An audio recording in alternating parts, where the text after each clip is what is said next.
j'ai oublié d'enregistrer la visio. Oui, donc ce que je disais, voilà, donc l'exercice, ça va être, on va revoir le code tout à l'heure en particulier sur des fonctions qu'on aura créées.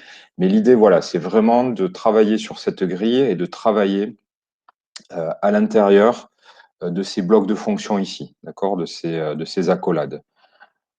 Donc, on a un choix de nombre aléatoire entre 0 et 3.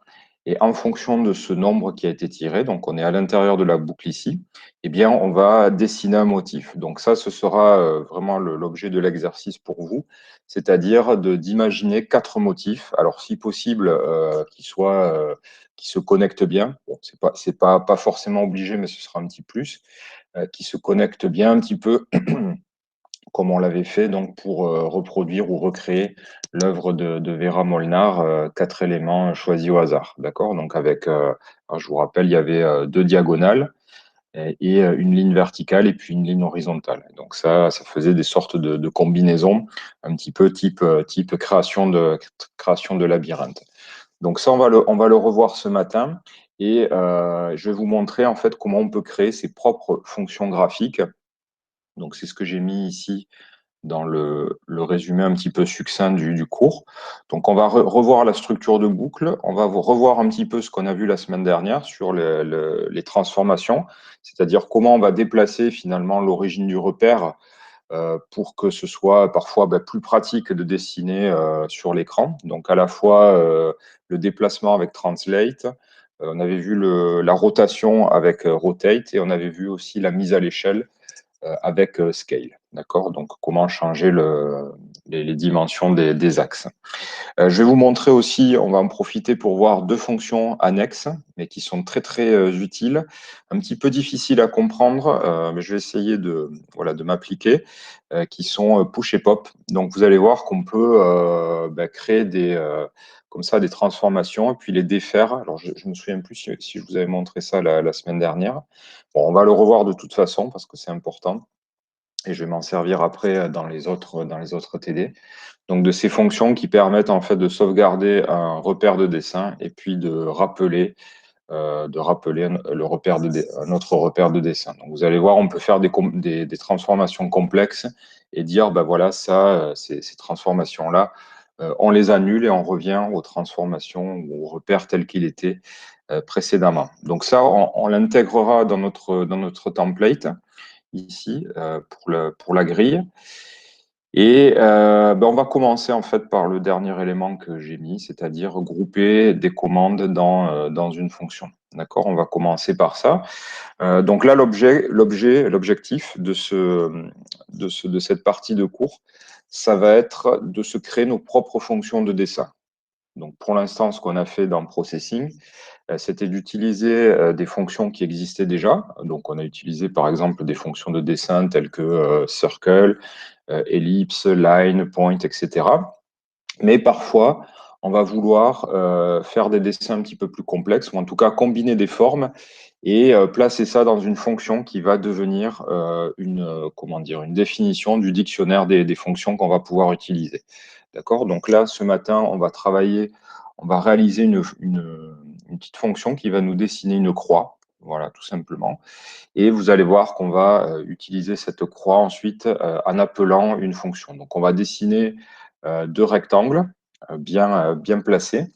Et on va ensuite utiliser cette fonction dans le dessin, donc dans la boucle de dessin draw, pour l'utiliser comme si c'était finalement une de nos fonctions, enfin, ou en tout cas une fonction graphique qui est définie. D'accord? Donc ça, c'est très, très utile et ça sert notamment bien à pas dupliquer, à pas copier-coller du code quand on veut effectuer même dessin. Et ça sert aussi à créer des librairies. Donc voilà, les fonctions que l'on utilise de manière récurrente dans des projets, on peut les mettre dans des fichiers externes et ensuite les utiliser, les rappeler dans d'autres programmes. Donc on met ça, on va grouper ça dans des fonctions. Donc on va commencer par ça. Et je vais vous demander toujours pareil, on va se placer ici dans un sketch vierge et on va travailler, oui, en 400-400, c'est très bien. Voilà. Donc là, je vous rappelle rapidement le gestionnaire de démarrage setup qui permet d'exécuter du code lorsque le sketch est prêt à démarrer. Donc, nous allons créer un canvas de 400 par 400. Donc, c'est un élément ici sur la page ici preview. Et ensuite, donc, la boucle de dessin qui est, vous avez compris, exécutée de manière régulière. Donc, 60 fois. Ah, pardon, vous ne voyez pas mon écran, oui. Excusez-moi. Une fenêtre. Je vais partager. Voilà. Ah, je pense que ça doit être bon. Voilà, donc je disais, voilà, setup démarrage, gestionnaire de démarrage, et donc la boucle de dessin hein, qui est appelée 60 fois par seconde et qui permet de faire du dessin ou de l'animation, ce qu'on va faire d'ailleurs aujourd'hui. Ok. Alors, ce que je vais vous proposer, c'est qu'on va simplement dessiner une croix très simple à l'aide de deux rectangles. Donc, on va dessiner un rectangle vertical et puis un rectangle horizontal. Et ces deux commandes, en fait, on va les placer dans une autre fonction. D'accord? Donc, on va construire cette fonction qu'on va appeler croix, tout bêtement. Et on va voir ben, comment la construire. D'accord? Donc, je vais vous montrer comment ça s'écrit. Donc, ça prend la forme function quelque chose. Et puis, on verra comment on peut passer des paramètres, notamment de position et puis de dimension. Alors, peut-être la première chose qu'on va faire, tiens, ça va être ben, peut-être ben, on va dessiner tiens, une croix, tout simplement, au centre de l'écran, mais sans utiliser de fonction. Donc, on va la dessiner, en fait, à l'aide de deux rectangles. Hein. Donc, je vais peut-être, avant de passer au code, je vais vous montrer. Alors, draw.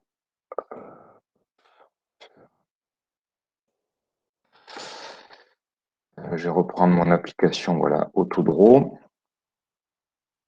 Et voilà, donc l'idée, c'est d'avoir ici donc, le canvas, voilà, ici. Et on va dessiner, en fait, en réalité, on va dessiner deux rectangles. Donc, je vais dessiner donc, un premier rectangle comme ça. D'accord?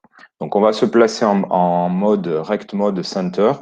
Donc, vous allez voir, c'est plus facile, en fait, de dessiner les rectangles par rapport à leur centre que par rapport à ce point-là. Et puis, on va dessiner un deuxième rectangle comme ça. D'accord? Donc, il faut imaginer que les formes seront pleines et la croix, en tout cas les rectangles, seront centrés. D'accord? Donc on va faire ça. D'abord, on va le dessiner, on va dire, je vais dire de manière un petit peu naïve, c'est-à-dire on va dessiner dans la boucle de dessin les deux rectangles. Et ensuite, on va prendre ces deux rectangles et puis on va les placer dans une fonction. D'accord? On va se définir une propre commande qui, quand elle sera appelée, va elle-même appeler les deux rectangles. Donc on y va. Ben tiens, on va se placer ici. Bon, remarque non, on ne va pas se placer au centre de l'écran. Donc je lance ça, voilà. Et bon, on va dessiner, donc on va se placer en rect mode center. D'accord? Donc ça, je vous rappelle, c'est une fonction qui permet d'indiquer à processing que les coordonnées qu'on va passer à la fonction rect la dessine à partir du centre et non pas à partir de son coin en haut à gauche. D'accord? Donc c'est un petit peu voilà, comme le dessin des cercles qui se fait assez naturellement à partir de son centre. Ok, donc ce qu'on va faire, c'est qu'on va se placer en no stroke. Voilà, pas de couleur, ou en tout cas pas de contour. Et on va se placer donc en fill 0, donc remplissage noir. Ok. Ok, donc on va dessiner le premier rectangle. Donc, hein, comme on est en rect mode center, les coordonnées que je passe ici vont être les coordonnées donc, du centre de l'écran, du centre du rectangle, pardon.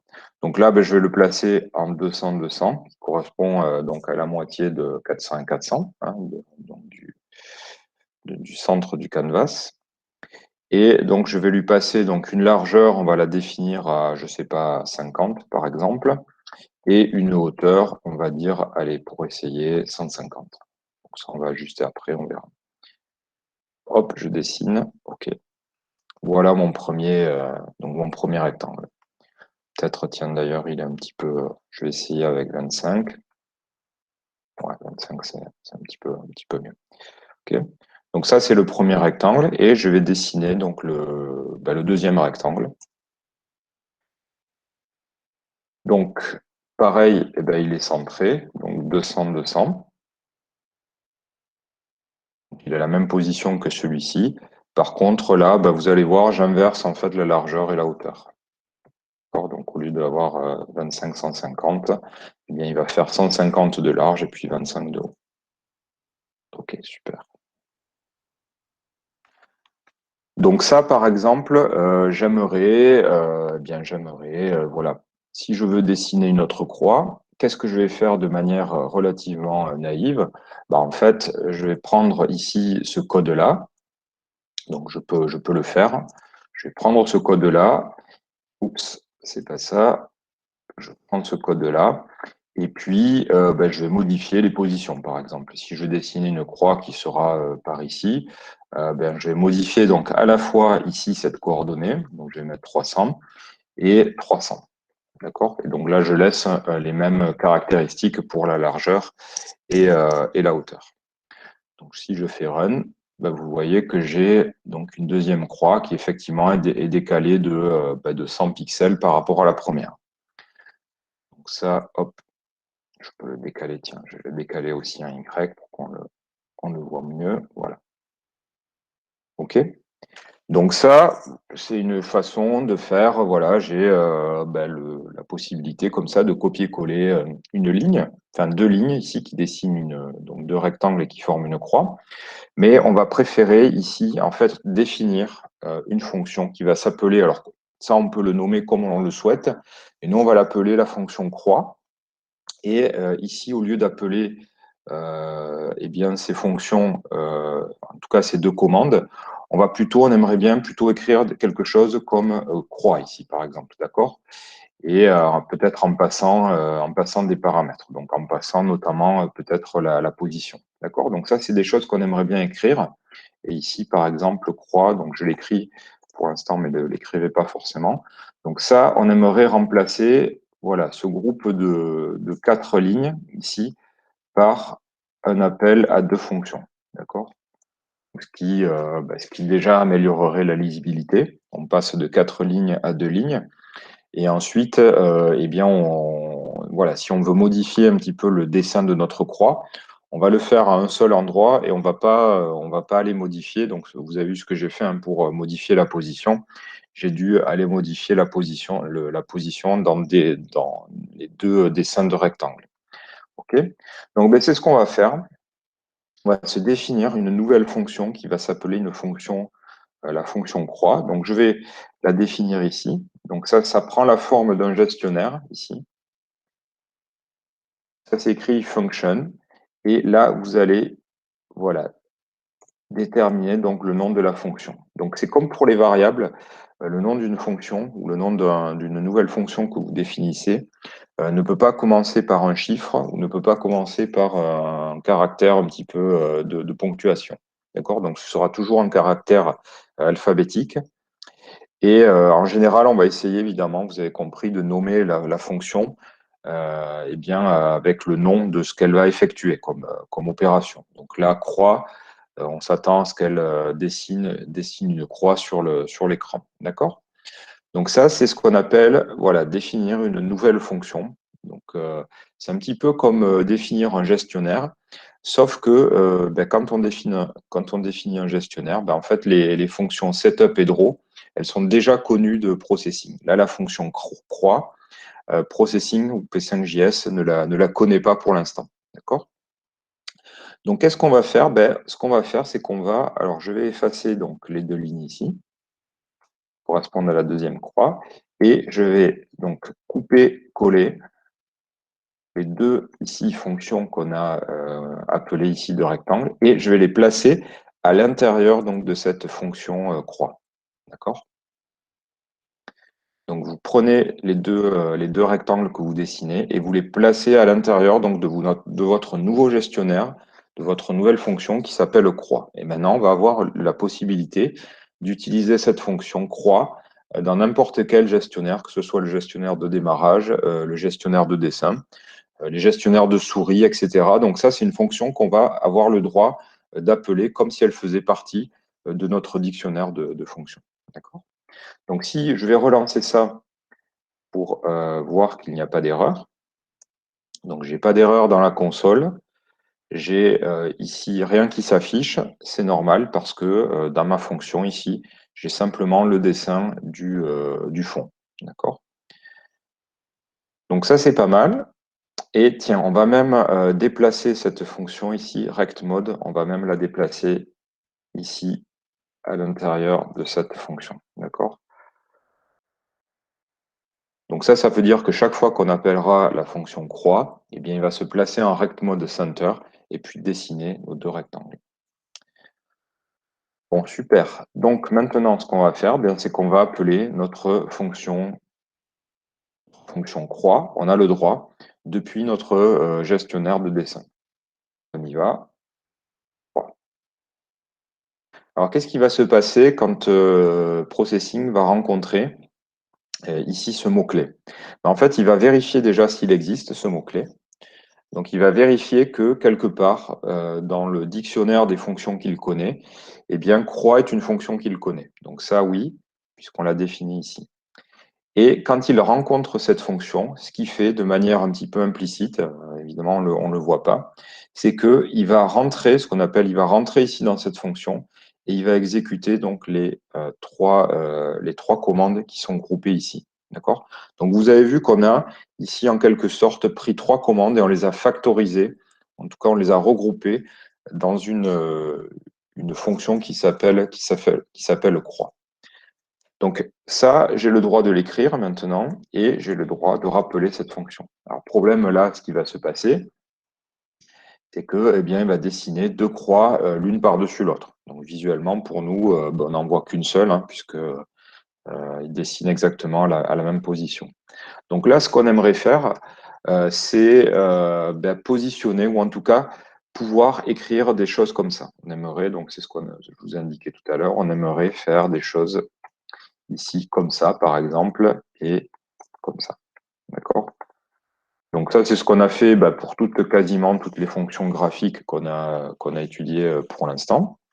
On a, on a passé des paramètres qui correspondaient la plupart du temps soit à des positions ou soit à des dimensions. D'accord? Donc c'est le cas par exemple de la fonction circle qui s'attend à recevoir trois paramètres. Les deux premiers, c'est la position x, y, et le troisième, ça va être le diamètre du cercle.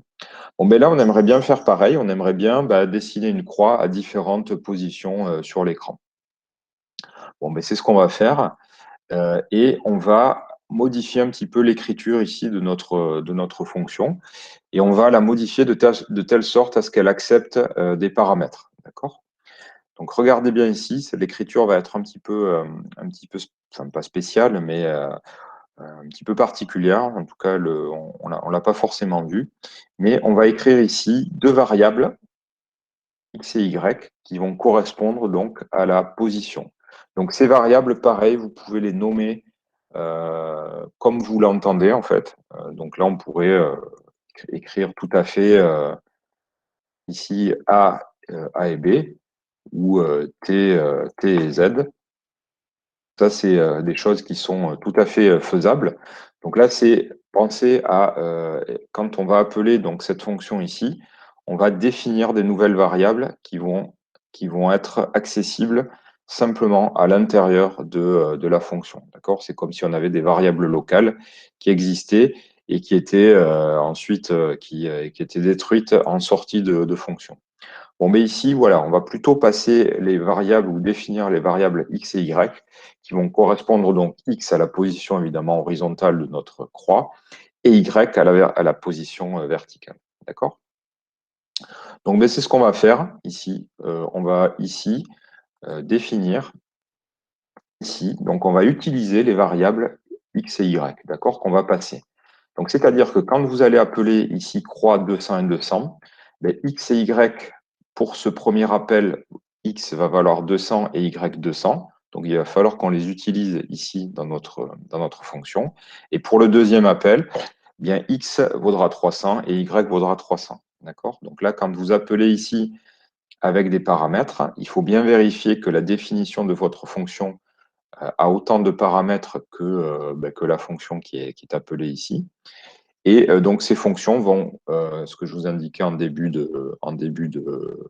bah, de semestre, c'est que ces paramètres qu'on passe, en fait, ils vont avoir une signification. Donc là, vous allez comprendre eh bien, que x et y, on va remplacer ici donc là, le x du rectangle par le x qu'on passe.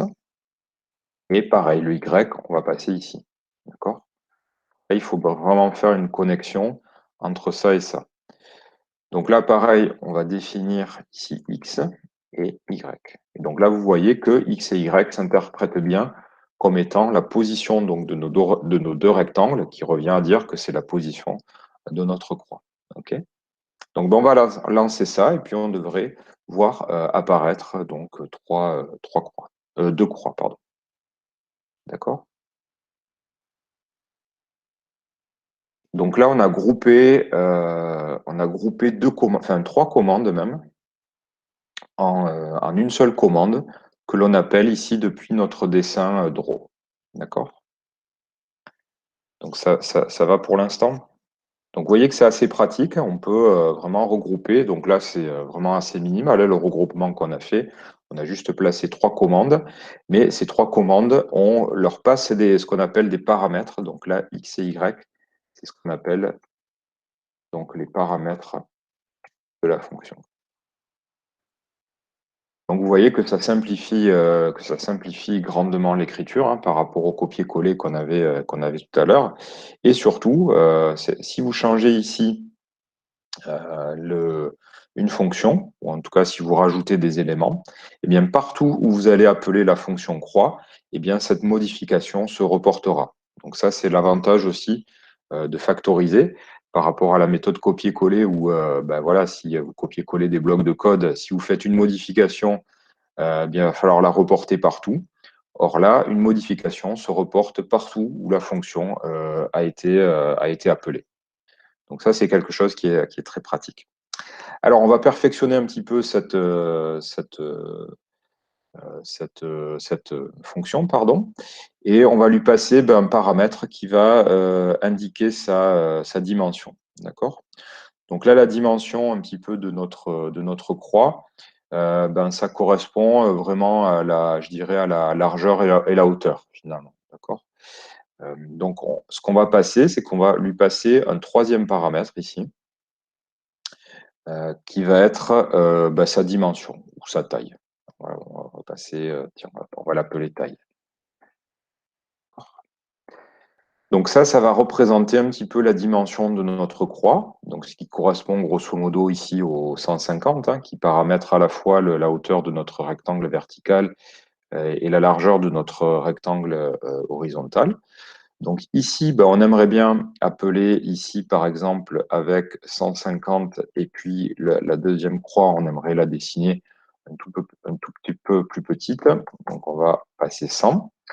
Et ici, eh bien, on va consommer cette variable qui est définie.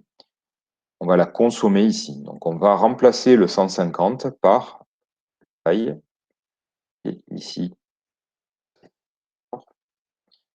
Donc là, ce que ça va faire, vous allez voir que vous voyez qu'on a ici bien, deux croix qui se dessinent, mais maintenant avec une taille différente. D'accord? Donc le troisième paramètre ici correspond à la taille de notre croix. Alors, si on veut conserver un petit peu peut-être les ratios, on va peut-être ici, comme on avait, je regarde combien ça fait, ouais, comme on avait ici pour la taille 150, on avait 25, donc s'il y a un facteur de 6, peut-être ce qu'on va faire, c'est qu'on va écrire, au lieu de maintenir 25, parce que vous voyez par exemple pour des croix en fait qui vont être un petit peu petites en taille, si je mets par exemple 60, voilà, donc ça devient, voilà, vous voyez que la largeur en tout cas de nos deux rectangles devient un peu plus épaisse par rapport à la taille. Donc là, ce qu'on avait fait, c'est qu'on avait mis 150 et 25. Donc là, on va faire un petit calcul. On va dire qu'on va utiliser la taille, mais on va la diviser par 6. D'accord? Donc ça, c'est juste parce que quand j'avais la taille qui valait 150, j'avais ma largeur qui valait 25. Donc là, je fais le rapport. Et on va faire ça, pareil, ici, taille divisé par 6. Qui permet de maintenir, vous voyez, une certaine homothétie par rapport au dessin. OK. Donc là, vous voyez qu'on a défini. Ah, tiens, oui, j'allais dire j'ai deux fois mais ça fait partie du commentaire. Donc là, j'utilise une fonction que j'ai définie avec, hop, ici, 3 paramètres. Et donc, effectivement, si on utilisait cette fonction avec, par exemple, qu'un seul paramètre ou 2 paramètres, eh bien, vous allez provoquer ce qu'on appelle une erreur de syntaxe. D'accord ? Là, vous voyez que la troisième croix ne s'affiche pas, ici. Et voilà, donc il y a des erreurs qui se produisent. Pourquoi? Ben parce que ici, quand vous faites un appel avec cette fonction ici, donc la variable taille n'a pas de valeur, et donc si elle n'a pas de valeur, ben c'est comme si vous essayiez d'utiliser rectangle en passant une valeur ici, ou une variable qui n'a pas été initialisée. Donc ça, processing, ben, il ne sait pas faire. On pourrait décider que par défaut, ça fait 0 et on dessine rien, et je pense que c'est en réalité ce qui se passe. D'accord? Donc là, on va passer ici, on va passer une autre position. On va passer par exemple 100,100 et on va passer une autre dimension. Donc vous pouvez, voilà, par exemple 200. Donc ça vous paraît clair, ça, cette définition de fonction pour l'instant. Donc sachez que bien, en fait, il existe des librairies de processing qui réalisent diverses opérations, donc pas forcément que du dessin, mais des opérations aussi de calcul ou de communication, si on a des fonctions qui utilisent le réseau.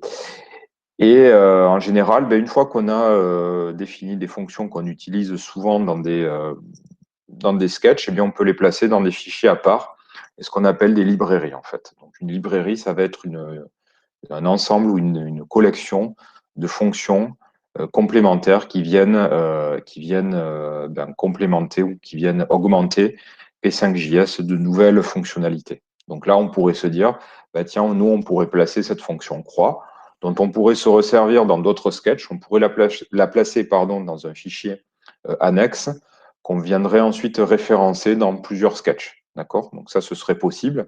Et cette fonction-là, ben, elle serait disponible, la fonction croix serait disponible dans plusieurs fichiers. OK?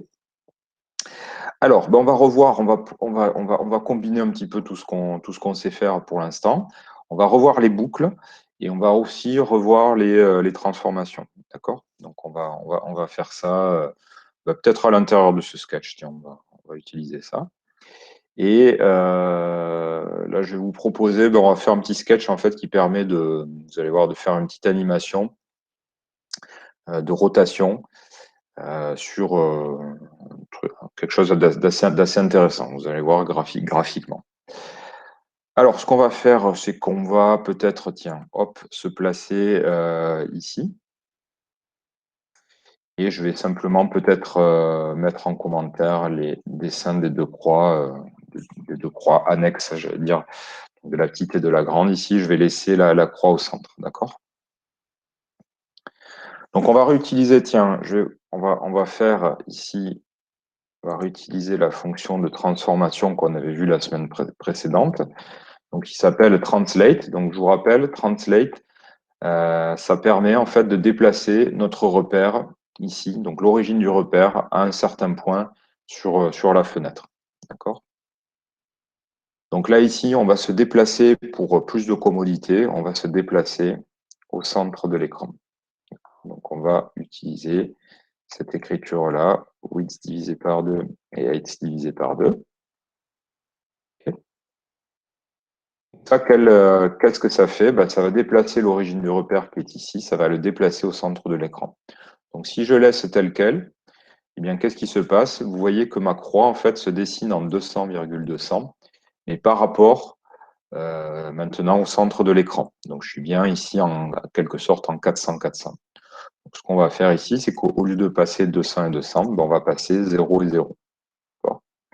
Donc là, hop, ben, je vais revenir automatiquement au centre de l'écran. Donc je vous rappelle que l'intérêt ici de travailler avec width et height, eh bien ça permet ici sans souci de redimensionner notre canvas. Donc par exemple là, si je décide pour une raison X ou Y de travailler en 500 par 500, eh bien je suis sûr que width divisé par 2 et height divisé par 2 correspond bien au centre de l'écran. D'accord? Je ne suis pas obligé d'aller modifier comme ça les coordonnées à la main à l'intérieur de mon programme. Donc on est pas mal comme ça. Tiens, je vais rester en 500 par 500. Donc là, ce qu'on va faire, c'est qu'on va on va combiner la répétition. Donc on va dessiner, l'objectif, c'est de dessiner plusieurs croix et de les faire pivoter d'un certain angle. D'accord? Donc on va créer une sorte d'animation comme ça. Et donc, on va répéter plusieurs fois le dessin de la croix et à chaque fois, on va changer sa taille, d'accord? Changer sa taille et même on va changer sa couleur. Donc, on va faire une petite algorithme en fait. Donc, qui va dessiner une première croix, on va la laisser de cette taille et puis on va diminuer sa taille au fur et à mesure comment dire, de la boucle, d'accord? Donc, l'objectif là, c'est de se dire, bah, tiens, on va dessiner 10 ou 15 croix de plus en plus petite et avec une couleur qui se rapproche, j'en sais rien, vers le blanc. Donc tiens, peut-être je vais même augmenter la taille, je vais mettre tiens, 200, 250, voilà, pour un peu plus à l'aise. Donc là, vous voyez que ben, c'est pratique, on a notre nouvelle fonction. Et là, j'ai juste changé donc la variable ou le paramètre taille hein, qui se reporte donc automatiquement dans les dessins de rectangles. Ok, donc là, l'objectif, ça va être, voilà, je vais l'écrire de manière naïve, mais l'objectif, ça va être, alors je vais peut-être, pardon, avant, on va se placer, je vais déporter le fil ici, et je vais refaire un petit peu de manière naïve, entre guillemets, le dessin donc, de plusieurs croix. Donc, je vais en faire que deux, puis voilà, on fera avec une boucle. Donc, l'idée, c'est vraiment de faire ça, d'avoir un fil, par exemple, 20 ensuite, et de diminuer. Pourquoi on voit rien? Oui, on voit rien parce que c'est trop sombre. Donc ça va être. Monsieur, Oui? je crois que j'ai un petit souci, j'arrive pas à avoir une croix. Ah, alors bien envoie-moi ton sketch et puis je vais regarder ce qui se passe. Est-ce que tu as ouvert la console pour voir si tu avais une erreur quelconque? Non, Non? euh, je sais pas en fait où on vous regarde. Alors pour la console, tu peux cliquer ici tu vois ici en bas du sketch, tu as ici la console et en général, s'il y a quelque chose qui se passe mal, tu peux regarder à l'intérieur de voilà, ici, s'il y a quelque chose d'inscrit. Non, pas que je sache. Alors, ben, envoie-moi le sketch et puis je vais regarder ce qui se passe. Ok.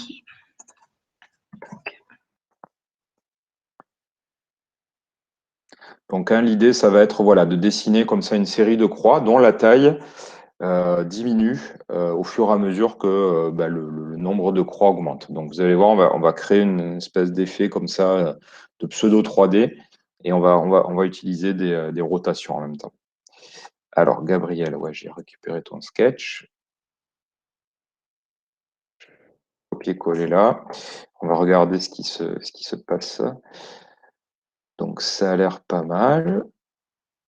Et alors, qu'est-ce qui se passe? Alors là, ça provient, je pense, du dessin ici. Alors, qu'est-ce qui se passe? Ben, en fait, tu vois là, tu dessines un rectangle. C'est ce rectangle-là qui pose problème, je pense.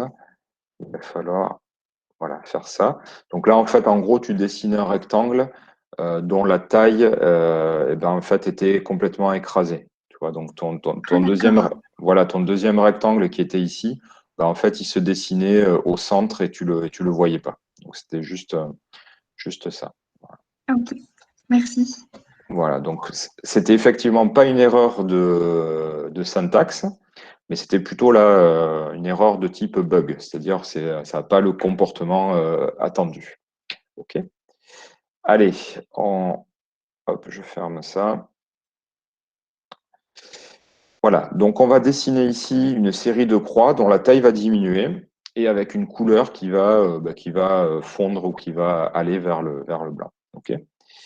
Donc on y va. Plutôt que donc de les dessiner, de copier-coller du code, on va donc répéter ici ce bloc de code.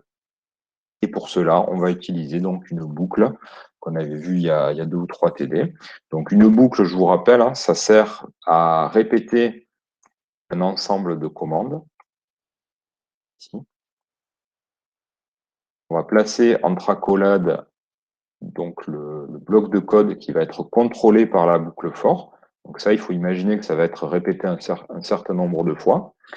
Et ce nombre de fois, ben, on va le paramétrer par, donc ça c'est très classique, par un index donc, qui est représenté par une variable en général. Donc on va dire, ben, pour i qui démarre à 0, et tant que i est inférieur donc, à la valeur, on va dessiner, j'en sais rien, on va en dessiner 10, bien, j'incrémente i de une unité. Donc ça, vraiment, qu'est-ce que ça veut dire?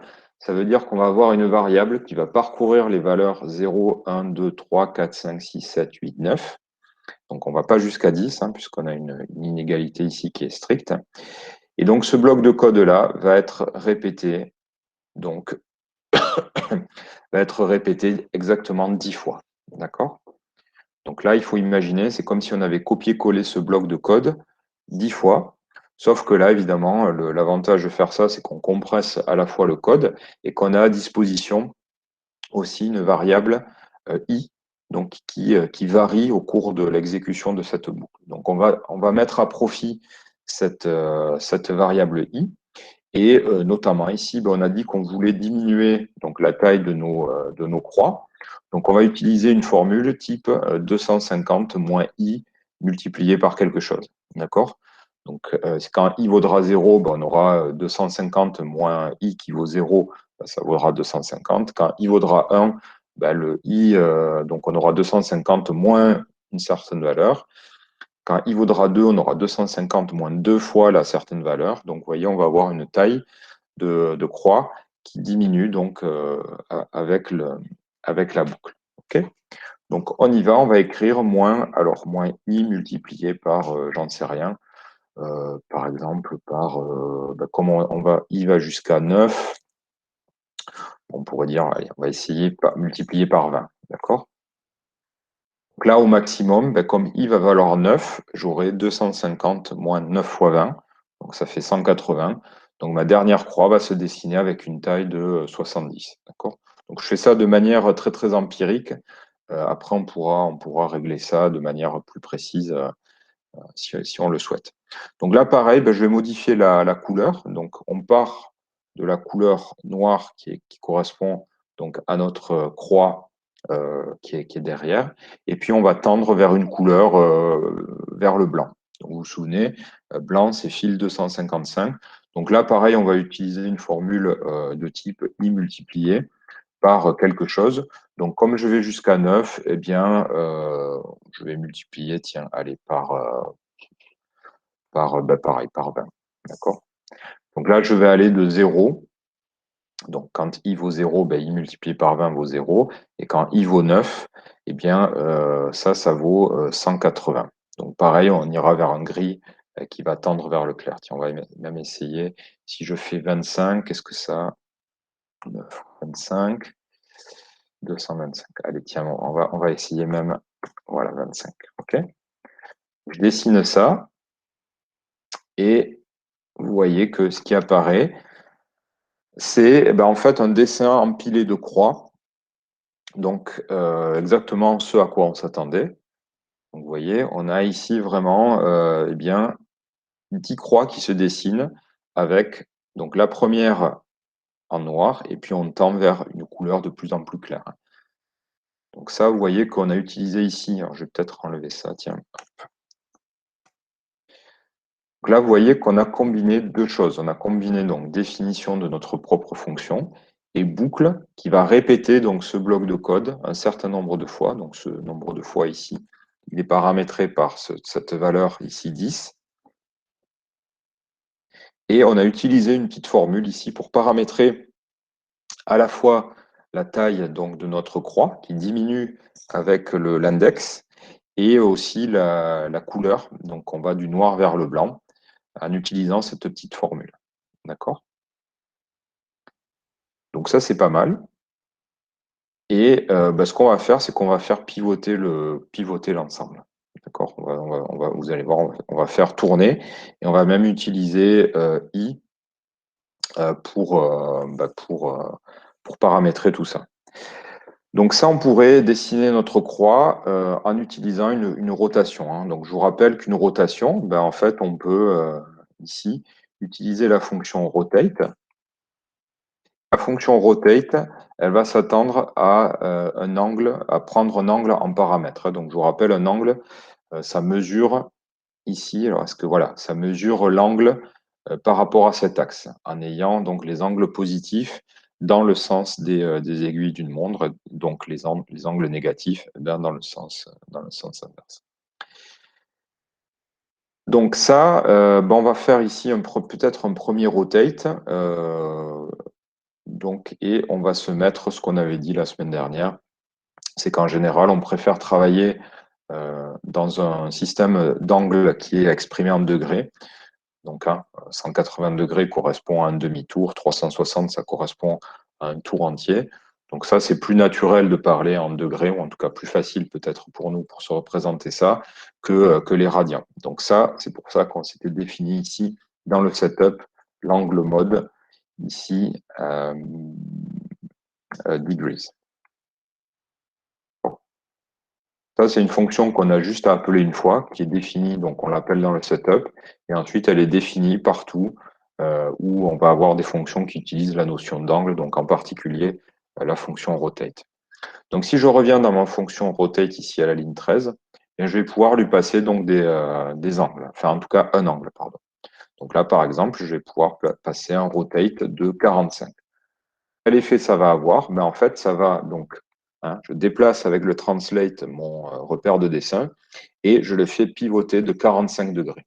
D'accord? Donc de la moitié d'un quart de tour. Donc là, je devrais me retrouver ici, vous voyez, non plus avec un plus, mais avec un X. D'accord?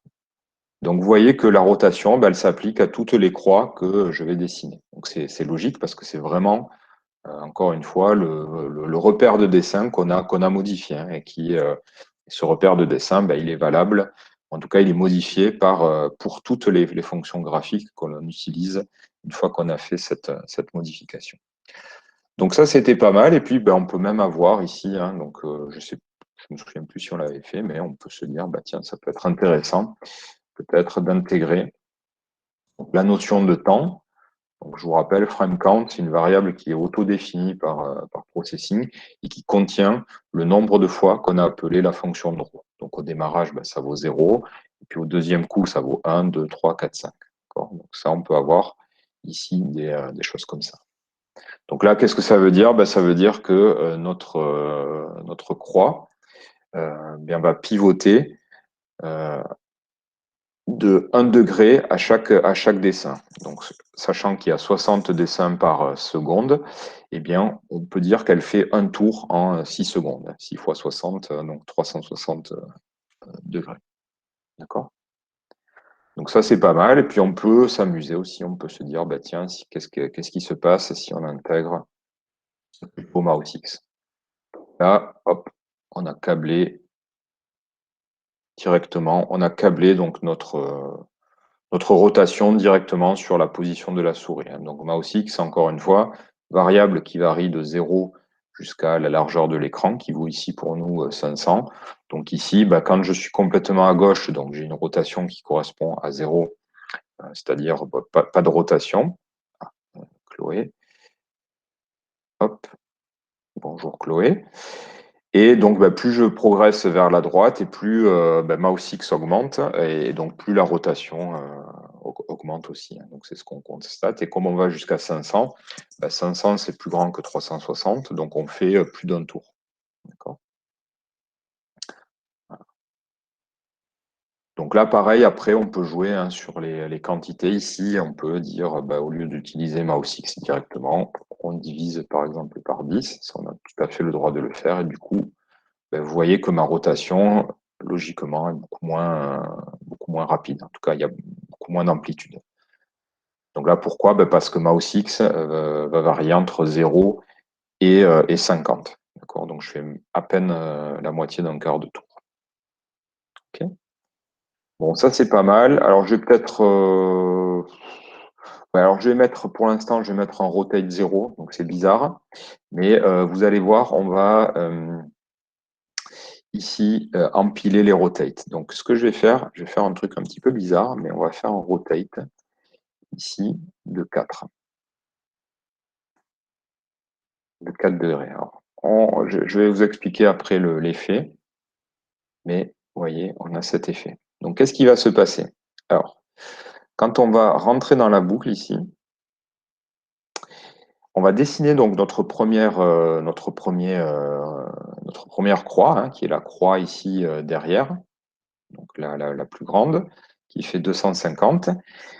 Et une fois qu'on a fait ça, ben en fait, on va faire pivoter notre repère. Hein. Donc vous vous souvenez, là, j'exploite le fait que quand on utilise des fonctions comme translate et rotate, ben en fait, ces fonctions s'empilent. C'est-à-dire que quand vous utilisez deux rotates successifs, ben en fait, les angles s'additionnent. D'accord? Si vous faites un rotate de 40 degrés et puis vous rappelez la fonction rotate de 5, eh bien, en fait, c'est comme si on faisait une rotation de 45. Donc là, je vais exploiter ce fait.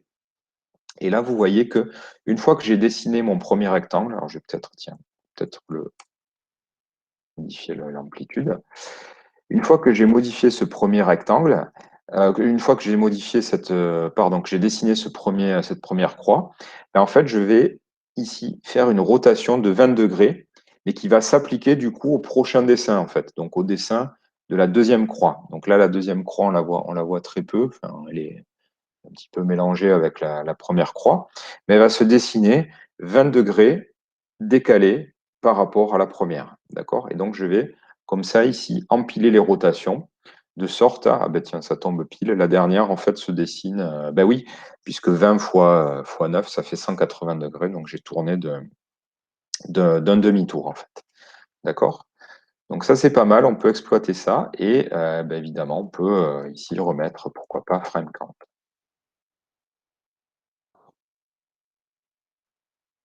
Donc, vous voyez qu'on a à la fois cette première rotation un petit peu globale qui correspond à la rotation, on va dire, de notre motif, et on applique une rotation pour dessiner chaque motif à l'intérieur de notre boucle fort. Donc, ce rotate-là, il va vraiment décaler de 20 degrés en rotation chaque croix. D'accord? Donc là, pareil, on pourrait peut-être diminuer la vitesse, hein, en faisant un frame count, voilà, divisé par 2. Et donc là, ce qui va être assez drôle, en fait, ça va être de câbler ici. Vous allez voir, donc on va câbler le mouse X. Je vais le mettre directement. Vous allez voir que c'est trop ample. Donc là, hop, vous voyez que plus mouse X augmente et plus, en fait, le décalage, on va dire, en rotation de chaque croix ben, va augmenter avec la position de la souris. Donc là, voilà, là, je suis en décalage de 500, mais ce qui donne des choses graphiquement assez intéressantes. Et bon, ben là, pareil, je vais utiliser une formule plutôt que d'utiliser mouse X directement. Ben, je vais le diviser, pourquoi pas, allez, par 5. Tiens. Donc là, je vais avoir mouse X divisé par 5 qui part de 0 jusqu'à 100. D'accord?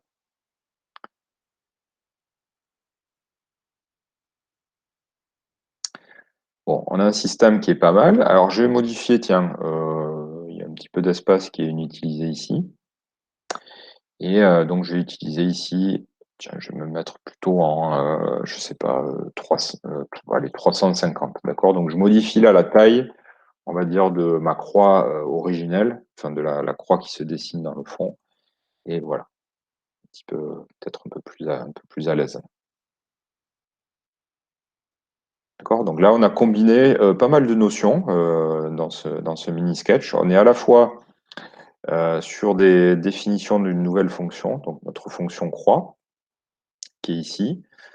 On vient de réutiliser la notion de boucle, donc ça pour dessiner plusieurs fois notre croix.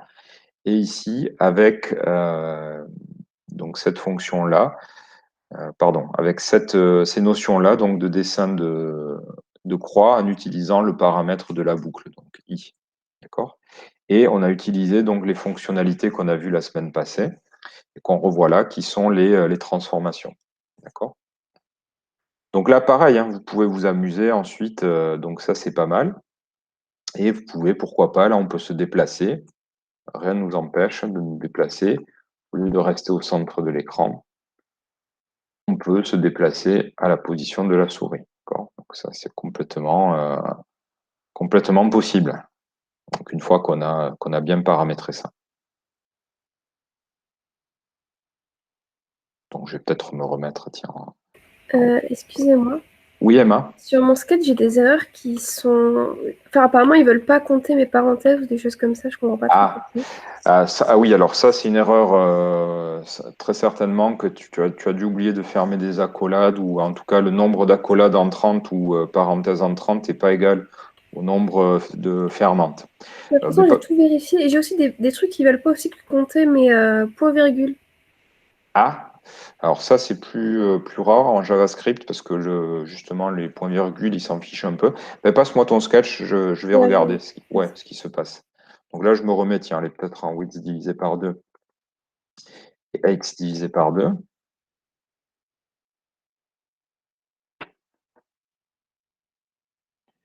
Hop, alors, je vais ouvrir un sketch. Donc, je vais le copier-coller dans ma fenêtre de dessin. Voilà. Alors, setup, OK. Donc, translate width divisé par 2. Donc, ça, c'est bien. Donc, la boucle. Alors, oui, regarde, c'est sur la boucle déjà. Tu vois, il y a toujours 3 morceaux ici dans la boucle. Donc, l'initialisation, le test de sortie. Et là, c'est un point-virgule, en fait. Ah oui, d'accord. Voilà. Donc, ça, déjà, ça devait provoquer une erreur. Et là, à mon avis, alors voilà, donc toi, ça va hyper vite. Oui, Pourquoi? c'est bon, on m'a dit que ça fonctionne, oui, d'accord. Voilà, c'est l'angle mode. Là, il travaille en radian, et un radian, ça correspond à, je sais plus, à peu près à, je vais pas dire de bêtises, mais à peu près à 100 degrés. Donc ça va très vite en fait. Ça va très vite en fait. Voilà. Donc il faut que tu rajoutes l'angle mode, mais ça fonctionne. Voilà, donc là, tu avais une erreur, voilà, qui n'était pas forcément évidente à voir. Oui, oui, ça me faisait peur parce que je voyais que ça s'appliquait sur plein d'autres choses et je Oui, comprenais pas voilà. pourquoi. Et du coup, Voilà.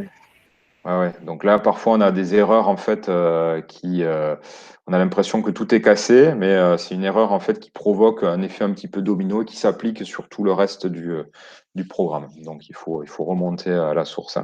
Donc vérifiez bien si vous avez des erreurs, que vous avez bien séparé vos 3 blocs ici par un point-virgule. D'accord? Et donc attention, pas de point-virgule à la fin de la structure de contrôle fort. D'accord? Sinon, elle ne va pas s'appliquer à votre ici à votre groupe de commandes, et même vous allez avoir une erreur parce qu'il va vous indiquer que i n'est pas défini. Donc ça, c'est pas mal ici. C'est assez élégant. Alors, je ne sais plus si je vous avais montré la fonction map dans Processing. Il ne me semble pas. Je crois que je l'ai vu avec les... Quoique, je ne sais plus. J'ai des doutes. Je ne sais plus ce que je vois avec vous des fois et avec les L3. Ça vous parle la fonction map ou pas du tout? Vous vous souvenez plus? Bon, on va la revoir de toute façon. Ou on va la voir si on ne l'a pas déjà vue. Donc là, on aimerait bien un petit peu mieux contrôler, on va dire, nos formules. C'est-à-dire que là, on aimerait en fait dessiner une fonction, en tout cas dessiner les croix qui vont du noir vraiment jusqu'au blanc. Donc, c'est-à-dire finalement calculer ce paramètre en fonction de ce nombre-là. Donc, on pourrait le calculer à la main, hein, en se disant, ben voilà, on a i qui varie de 0 jusqu'à 9, et puis on aimerait avoir donc notre i multiplié par quelque chose qui, lui, varie de 0 jusqu'à 255. Donc, il suffirait juste de diviser 255 par 9 pour avoir ce paramètre. Et là, pareil, on aimerait se dire, j'aimerais avoir une taille maximum, donc qui est représentée par 350, et dire, voilà, la croix minime, la croix qui se dessine en dernier, là, une taille de, j'en sais rien, de 50, par exemple, d'accord? Et j'aimerais contrôler ça, plutôt que d'écrire des formules. Donc, on va utiliser une petite fonction qui s'appelle une fonction map. Alors, on va l'utiliser d'abord peut-être de manière, j'allais dire de manière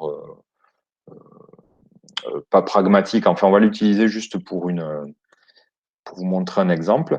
Et map, en fait, ça va vous permettre de faire une règle de 3. Donc, c'est une fonction qui est hyper utile quand on travaille avec processing et justement des quantités comme ça qui sont proportionnelles ou qui doivent varier dans un certain intervalle.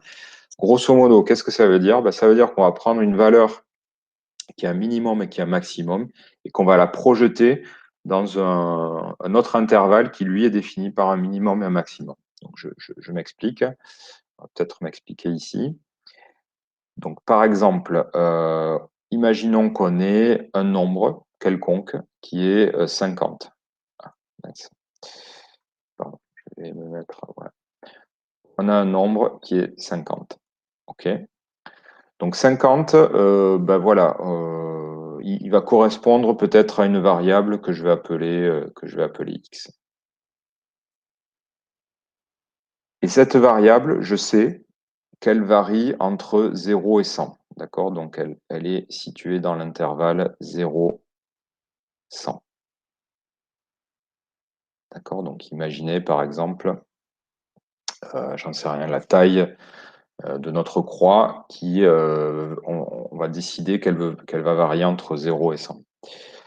Et bien ça, en fait, je vais pouvoir reprojeter en fait, ou faire une règle de 3 de sorte à transformer ce nombre, de sorte à ce qu'il varie, par exemple, entre 50 et 100. D'accord?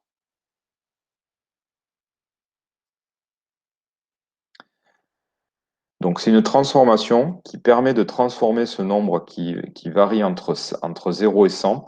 Je peux le transformer dans cet intervalle-là. Donc là, on est à la moitié de l'intervalle 0-100. Donc ce nombre-là, il serait transformé en 75. D'accord?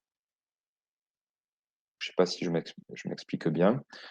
Donc là, vous voyez, on a ce nombre 50 qui est positionné entre 0 et 100, et on veut le repositionner, entre guillemets, entre 50 et 100. Donc 50, c'est la moitié de 0 et 100.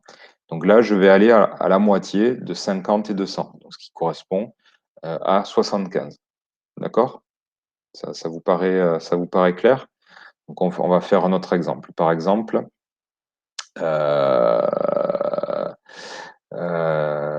est-ce qu'on va prendre un autre exemple? Non, on va plutôt l'écrire à l'intérieur de processing. Donc ça va s'écrire avec la fonction map. On va pouvoir calculer ici le nombre. Donc qu'on sait qu'il varie entre un intervalle, on va pouvoir le reprojeter dans un autre intervalle. Donc ça, on va l'écrire ici. On va se mettre plutôt dans le setup ici.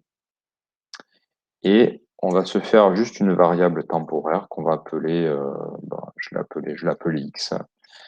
Et on va écrire donc map 50 qui est entre 0 et 100.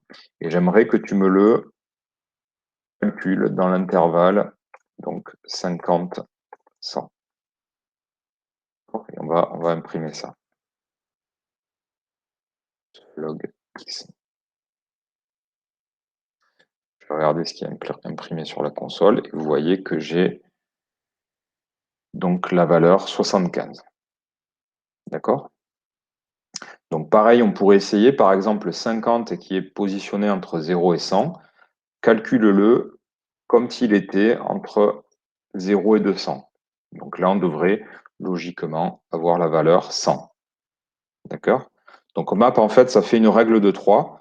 Donc ça vous prend un nombre qui varie entre un minimum et un maximum, et ça vous le redonne comme s'il variait entre un deuxième minimum et un deuxième maximum. D'accord?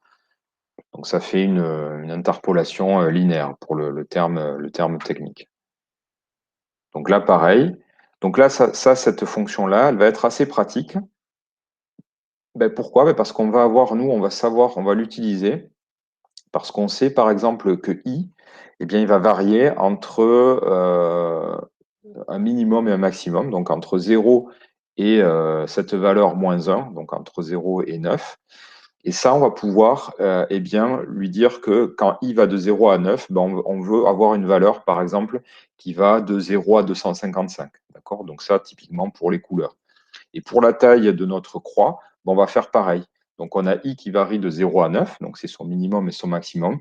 Eh bien, on va le reprojeter et en déduire une taille qui varie, j'en sais rien, par exemple, on a 350 jusqu'à 100, par exemple, ou jusqu'à 50. D'accord? Donc, il va nous calculer automatiquement la correspondance donc, de cette variable i qui, elle, varie dans un intervalle bien défini. Il va nous recalculer cette valeur dans un intervalle qui va correspondre en fait à eh bien, un élément graphique de notre dessin. D'accord? Donc, c'est ce qu'on va faire. On va utiliser ici, déjà, on va remplacer, en fait, on va être plus malin. On va remplacer ici cette valeur 10 par une variable globale. D'accord? Donc, ça, c'est quelque chose qu'on aimerait bien peut-être définir en global. Et on va l'utiliser ici. Donc, on va dire NB égale 10. Donc, je vous rappelle, une variable. Donc là, vous voyez, on combine maintenant un petit peu toutes les notions qu'on a vues jusqu'à présent. Et donc ici, on se crée une variable. Je vous rappelle, une variable, ça permet de stocker des informations en tout cas d'associer un symbole à des données. Donc là, on associe le symbole NB à la valeur 10. Donc là, cette variable-là, ce NB, eh on va le remplacer ici. Donc, regardez bien. Ici, plutôt que d'avoir 10, eh bien, je vais remplacer par NB. Et pour nombre. Donc ça, l'avantage de faire ça, c'est que c'est assez pratique. C'est que si je décide de mettre 15 ici, eh bien, mon sketch va automatiquement se modifier. Je n'ai pas besoin d'aller dans les méandres du code pour trouver et modifier cette valeur. Bon, super. Donc maintenant, ce qu'on veut, c'est qu'on veut ici calculer ça de sorte à ce que la première croix soit noire et la dernière soit exactement blanche. Donc on va utiliser une fonction que je vais écrire directement ici entre parenthèses. Donc, je ne vais pas utiliser de variable intermédiaire. Alors on pourrait le faire pour plus de clarté, mais on va l'écrire directement ici. Donc je vais ici écrire map, donc qui me retourne un nombre. Donc ce nombre va correspondre au niveau de gris. Donc on y va. Premier paramètre, i. Okay. Je sais que i il varie de 0 jusqu'à nb-1. D'accord? Donc si j'ai 10 par exemple, eh bien, si nb vaut 10, eh bien, i va prendre les valeurs 0, 1, 2, 3, 4, 5, etc. jusqu'à 9. Donc, vous voyez qu'une boucle, en fait, quand on lui dit i égale 0, i inférieur à 10, ben, en fait, l'index va toujours jusqu'à la valeur maximale moins 1. D'accord? Donc, i qui varie de 0 jusqu'à nb-1, eh bien, on veut le projeter de 0. On veut ici 0, donc qui correspond à la couleur noire 255. Ça va calculer automatiquement une valeur qui, lorsque i parcourt donc les valeurs entre 0 et nb-1, ben notre valeur va parcourir les valeurs entre 0 et 255. Donc là, je suis assuré d'avoir ici, donc quelle que soit la valeur de nb, donc je peux me remettre par exemple avec 10, bien quelle que soit la valeur de nb, je suis sûr que ma dernière croix ici va être dessinée en blanc. Donc on peut essayer avec différentes valeurs. Et donc ça, voilà, tout à l'heure, on avait fait ça de manière un petit peu empirique, on multipliait par 25 ou par 20, je ne sais plus. Et voilà, donc là, on le fait calculer automatiquement par processing. On ne s'embête pas par le biais de cette fonction map. D'accord? Donc là, pareil, je peux mettre 20 et ça va fonctionner pareil. Donc là, pareil, on va ici contrôler le dessin en fait donc le minimum, la taille maximale et la taille minimum de notre croix. Donc ça, on va l'écrire pareil ici. On va remplacer ici, vous voyez cette formule-là qui correspond donc au paramètre taille de notre fonction croix. Eh bien, on va le paramétrer, donc on va l'écrire avec une fonction map. Donc, je vais remplacer ça, regardez bien, par ici map. Donc, je reprends la même formule. Je sais que i varie de 0 à nb moins 1. Je ne sais pas. Par contre, ce qui change ici, c'est la valeur, donc la borne inférieure, enfin minimum et maximum. Donc ici, on va inverser. On va aller donc de 350 jusqu'à, par exemple, 50.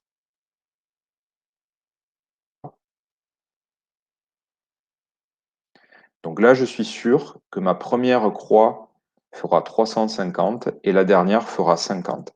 Et ce, quel que soit le nombre ici que je vais positionner. Donc si je décide de mettre 100 croix, eh bien, ça va fonctionner. Donc là, vous voyez qu'on a beaucoup de croix là. D'accord? Donc là, il va calculer automatiquement. Donc on n'a pas besoin de faire des formules 350 moins i multiplié par un coefficient. Donc tout ça, ça va se faire automatiquement grâce à cette fonction ici map. Donc je modifie un petit peu ce paramètre, je vais mettre divisé par 10.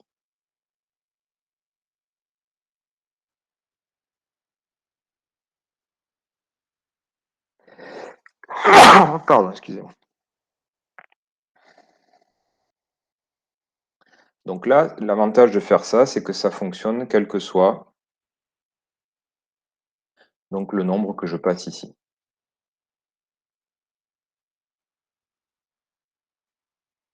OK?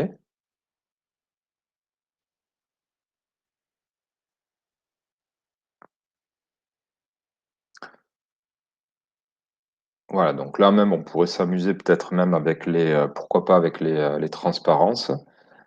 C'est vrai qu'on a mis fil ici, puis on pourrait peut-être passer un deuxième paramètre ici qui correspond à la transparence. Donc, voilà, pareil, j'essaye, je vais pas forcément. Ouais. Bon, c'est pas génial en fait. C'est pas génial. Donc là, c'est pas mal, je peux changer, je vais mettre 30, ici avec 30. 30, ça donne des trucs pas mal.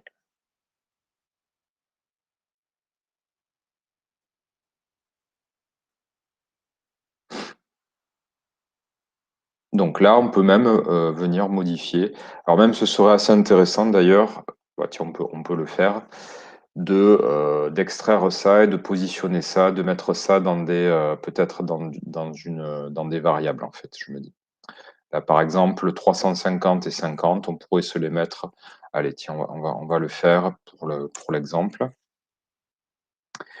On va ici donc mettre ça dans une variable et mettre ça dans une variable. Comme ça, on aura la possibilité ici de modifier vraiment l'aspect.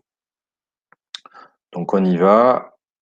Hop, on va dire taille max. On va dire que c'est 350. Et taille min, on va dire, allez, on va reprendre 50.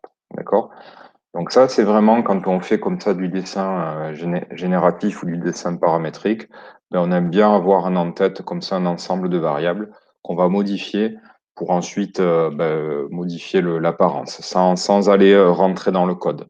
Donc tiens, j'en profite pour vous penser que la semaine prochaine, je vous montrerai, tiens, ce sera un bon exercice.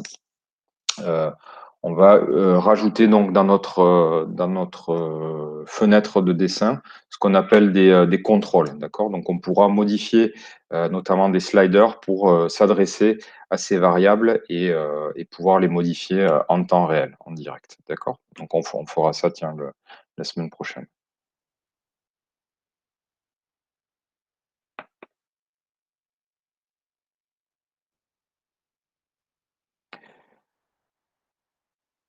Ok. Donc, on va utiliser ces variables-là. On va les utiliser ici. Donc, on va utiliser taille max ici à la place de 350 et taille min ici à la place donc, de 50. D'accord? Donc là, on ne change pas le comportement.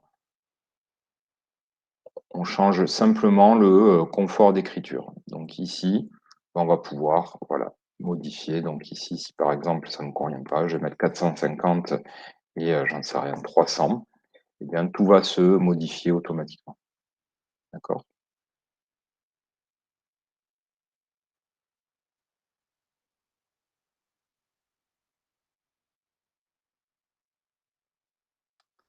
Donc là, on pourrait jouer avec d'autres paramètres.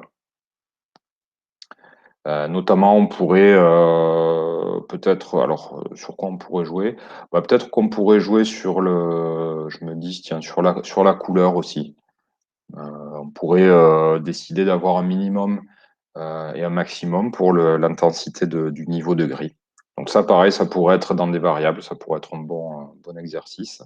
Tiens, alors on va essayer jusqu'à 0, ce que ça donne. Voilà, ça fonctionne.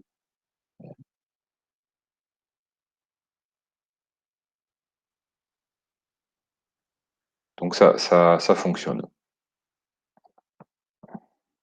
On va essayer un truc un peu absurde, mais si on essaie des valeurs négatives. Alors ça fonctionne les valeurs négatives parce que quand on dessine en fait des croix, je crois, ou des motifs géométriques avec des quantités négatives, je crois qu'il prend en fait la valeur absolue, c'est-à-dire il ne considère pas le signe moins. Donc là, donc ce qui fait que là on a un effet de ça va jusqu'à 0 et puis notre croix en fait la dimension commence à regrandir. Okay.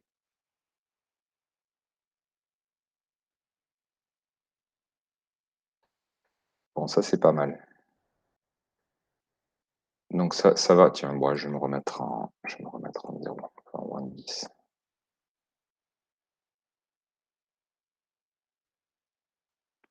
Donc ça même, on pourrait avoir ce nombre. Alors, pareil, là, du coup, on pourrait utiliser ici une fonction map. Donc là, vous avez vu qu'on a fait un petit calcul un petit peu approximatif. Mais on pourrait se dire, bah, tiens, j'aimerais que mes motifs, en fait, ils fassent un tour quand la souris parcourt la largeur de l'écran. Donc ce serait écrire quelque part map de mouse X qui varie donc entre 0 et width, et on le reprojette entre une valeur qui vaut 0 et 360. D'accord? Donc ça, on pourrait complètement l'écrire là. OK. Donc ça va pour l'instant. Donc là, vous voyez, on a combiné quasiment tout ce qu'on sait faire, variables, fonctions, transformations et boucles.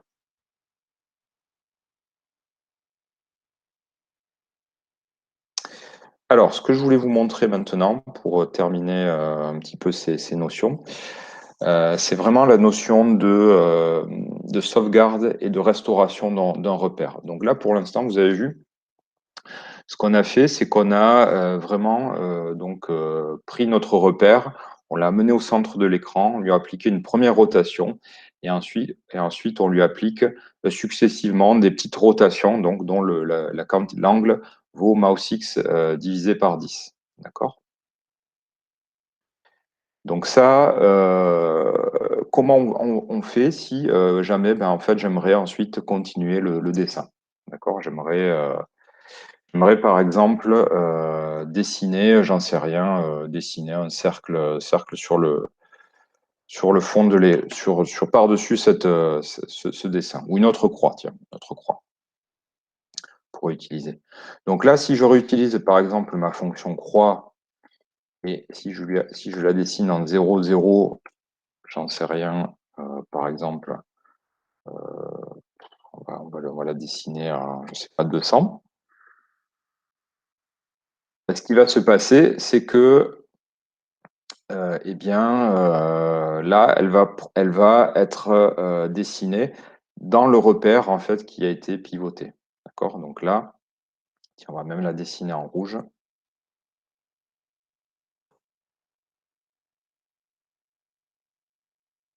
Donc là, vous voyez que cette croix, en fait, elle prend assez naturellement la transformation donc, du repère de dessin. D'accord? Donc là, puisqu'on a appliqué un translate et des rotates successifs, eh bien, assez naturellement, elle se retrouve, elle, dans la dernière configuration qui a été appliquée, donc finalement le rotate de la dernière croix qui a été dessinée. Donc ce qu'on va faire, c'est qu'on va indiquer à Processing que on aimerait bien, à un moment donné, sauvegarder le repère de dessin tel qu'il est au moment où on va appeler cette fonction et le restaurer. Donc là, vous voyez que faire les rotations inverses pour revenir à une rotation, on va dire, originale, c'est-à-dire avec les axes parallèles au bord de notre canvas, ça va être compliqué. Il faudrait calculer, faire un rotate du nombre de fois qu'on l'a appliqué ici, fois cette quantité. Donc, un peu compliqué. On va préférer en fait dire à un moment, voilà, ce repère-là, je veux prendre une sorte de photo de ce repère, il est comme ça, et je vais restaurer ce repère. Donc, c'est-à-dire, tu vas annuler toutes les transformations qui ont été faites entre. D'accord? Donc ça va se faire par le biais des opérations, ce qu'on appelle push et pop. D'accord? Donc, push, ça va dire sauvegarde le repère de dessin tel qu'il est à cet instant, et pop, ça veut dire remet le repère de dessin tel qu'il était au moment où je l'ai sauvé. D'accord? Donc, allez, on va l'utiliser. Utiliser ces deux petites fonctions qui sont très courtes et ne prennent pas de paramètres, mais qui sont pourtant très puissantes, ou en tout cas très pratiques. Donc, on va se positionner ici au niveau du translate. Donc, repérez bien le translate ici. Et ce qu'on va faire, c'est qu'on va appeler la fonction push. Qu'est-ce que fait cette fonction push? Elle sauve le repère de dessin, sauve le repère de dessin tel qu'il est à ce moment, enfin, à cet instant. Quel est-il à cet instant? En fait, à cet instant, on a juste un translate de width divisé par 2, height divisé par 2. Donc, on est juste au centre de l'écran. D'accord? Donc là, push, il va sauvegarder quelque part dans la mémoire. Donc ça, c'est on va dire, c'est un processus ou en tout cas des opérations internes à P5JS dont on n'a pas à connaître la teneur. En tout cas, on sait qu'il va sauvegarder l'origine, la position de l'origine et l'orientation des axes, d'accord, à ce moment-là. Et une fois qu'on a terminé, bien, on va lui dire pop, d'accord, pop, donc restaure le repère de dessin tel qu'il était au moment du push. D'accord? Donc, on va revenir, en fait, on ne revient pas en termes d'exécution de code, mais on revient au moment où on a appelé ce push. Donc, le repère était au centre de l'écran. Donc, si j'exécute ce code-là, vous allez voir que ma croix, eh bien, elle va se dessiner donc au centre de l'écran, mais sans que lui soit appliqué les rotations, l'ensemble de rotations qui a permis de faire cette figure géométrique. D'accord? Et voilà. Donc là, avec le pop, je me retrouve bien donc au moment où j'ai appelé le push, c'est-à-dire sur le dessin ici, sur le translate, pardon. D'accord? Donc ça, c'est hyper important. Enfin, hyper important, non. Disons que c'est très utilisé justement quand on fait du dessin comme ça génératif, et même quand on fait du dessin voilà, tout court. Je pense notamment au dessin d'objets 3D qui utilisent énormément ce système de transformation. Donc on va dessiner, pour dessiner par exemple, imaginez j'en sais rien, un objet ou un personnage. En fait, on va se déplacer au niveau de la tête. Ensuite, on va se déplacer pour dessiner les yeux. Puis une fois qu'on a dessiné la tête, hop, on pop les transformations pour revenir au niveau du corps. Dessiner le bras, hop, on pop, on revient et ainsi de suite. D'accord? Donc ça, c'est une technique qui est très commune, cette technique de sauvegarder l'état de transformation donc du repère à un moment donné et de la restaurer pour pouvoir continuer le dessin tel qu'il était auparavant. D'accord? Donc ça va pour l'instant. Je peux vous passer peut-être le sketch. Je vais le sauvegarder. Hop, les flags. C'est 4 U6. C'est le cours, je sais plus, cours 8. Ouais, cours 8. Cours numéro 8. Et on va l'appeler fonction.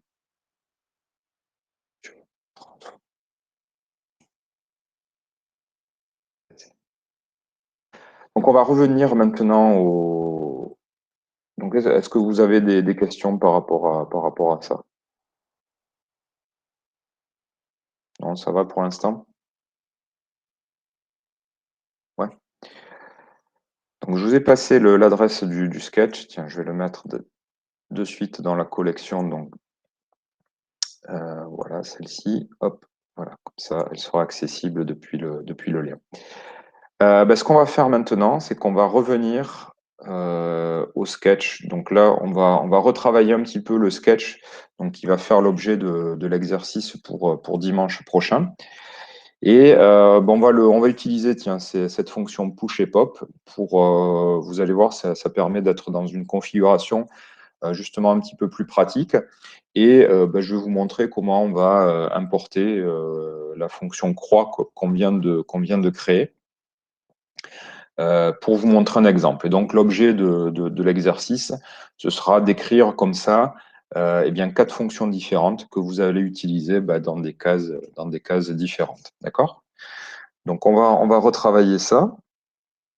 Et vous pouvez en fait aller dans le sketch donc, qui correspond à celui-ci. Alors, je pense que je vous ai passé Non, je vous ai pas passé le lien. Je l'ai mis sur le GitHub, mais tiens, je vous passe le lien. Et on va travailler, puis je vous laisserai peut-être démarrer l'exercice en fin de séance. On va se repositionner ici. D'accord? Donc ça, pareil, toujours pareil sur la méthode de travail. Vous dupliquez ce sketch pour pouvoir l'éditer. Tiens, c'est ce que je vais faire. Ce que je vais faire ici. Donc on va faire ici, allez, je vais faire duplicate et je vais l'appeler 4 éléments. J'en sais rien, 4 éléments perso. Je vérifie que ça fonctionne bien. OK.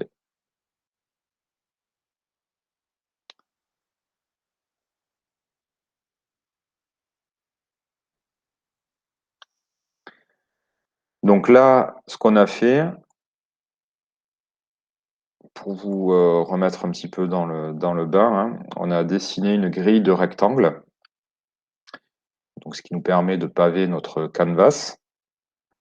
On a ici voilà, ce paramètre qui correspond au nombre de cellules ici sur la largeur et sur la hauteur. Donc si je mets par exemple ici 5, je vais avoir que 5 cellules. D'accord? Donc ça, j'ai fait un petit peu le même processus qu'on vient de faire, c'est-à-dire remonter finalement une variable un petit peu globale et que je peux modifier ici en en-tête de fichier pour modifier vraiment le comportement général de mon programme. D'accord? Donc là, qu'est-ce qu'on a fait pour vous remémorer un petit peu? Bien, grâce à une boucle ici, une première boucle for, on a dessiné ici une série de rectangles en fait qui vont s'organiser sur la largeur de l'écran. D'accord? Donc on a calculé ici. Ici, on calcule D qui correspond à la dimension, donc j'aurais pu l'appeler taille d'ailleurs, qui correspond donc à la largeur d'un carré ici. Hein. Donc je prends width, qui est la largeur donc, de mon canvas, et je le divise par un nombre. Hein. Donc là, par exemple, 500 divisé par 5, eh bien, je vais avoir donc un rectangle, enfin un carré qui fait 100 de large et 100 de haut, puisqu'on travaille à l'intérieur d'un carré. Okay, donc cette première boucle ici, elle va, là, donc si je prends cette boucle, eh bien, elle va aller de 0, donc on va avoir un index qui va aller de 0 jusqu'à NB, jusqu'à nombre, et on va calculer donc la position de notre rectangle en multipliant I par D. Donc ça, c'est assez simple. Quand I vaut 0, le premier rectangle, je le dessine en 0. Quand i vaut 1, il est décalé de la largeur du premier rectangle. Donc, i vaut, par exemple, ici, pour moi, ça vaudra 100. I vaut 2, i multiplié par 100, ça vaut 200, et ainsi de suite. D'accord? Donc, cette première boucle, en fait, elle nous permet ici de dessiner une rangée. Donc ça, c'est ce qu'on avait vu quand on a découvert les boucles. On avait fait un petit sketch en fait qui permettait de prendre une figure géométrique et de la répéter un certain nombre de fois sur l'axe des X. D'accord? Donc on s'était arrangé pour, je crois qu'on avait dessiné des cercles de sorte à ce qu'ils partent de la gauche de l'écran pour aller jusqu'à droite. Donc on avait calculé comme ça l'intervalle qui correspondait donc au diamètre de notre cercle. Et puis quand on avait fait ça, on s'était dit, tiens, est-ce que ce bloc-là, qui me dessine finalement une ligne horizontale, est-ce que je ne pourrais pas le répéter de sorte à dupliquer cette ligne sur la hauteur? Donc ça, c'est le rôle de cette deuxième boucle. Donc là, on a un phénomène de boucle imbriquée. Première boucle, donc, qui va dessiner une ligne horizontale, et deuxième boucle qui va répéter vraiment ce bloc de code pour dupliquer ces lignes qui sont composées elles-mêmes de cellules. D'accord ? Et donc, on était arrivé à ce système ici de grille qui est vraiment ultra classique. Donc ça, c'est vraiment des doubles boucles forts que si vous regardez en fait les dessins de pavage sur le plan, qu'on retrouve quasi systématiquement. Et donc, on avait calculé ici la position XY qui correspond à la position XY donc, de notre cellule. Donc, on s'était débrouillé pour dessiner, je vous rappelle, des lignes. Donc, on avait dessiné des lignes qui partaient de XY et puis qui rejoignaient donc la diagonale ici en X plus D et par exemple Y plus D. D'accord ? Donc, à l'intérieur de cette double boucle, on avait ici sélectionné un nombre au hasard pour chaque cellule, donc qui variait entre 0 et 3. Et pour chaque valeur qui avait été retournée, on avait dit, si la valeur retournée, c'est 0, alors je dessine un premier motif donc, qui correspond à cette valeur. Sinon, si c'est la valeur 1, je dessine un autre motif, et ainsi de suite. D'accord ? Donc, on avait utilisé là cette structure de if qui permet donc de contrôler l'exécution d'un bloc de code en fonction d'une condition. Et donc là, on regardait la valeur de R. D'accord ? On comparait la valeur de R aléatoire tirée par le système à une valeur donc propre ici, et on dessinait en fonction.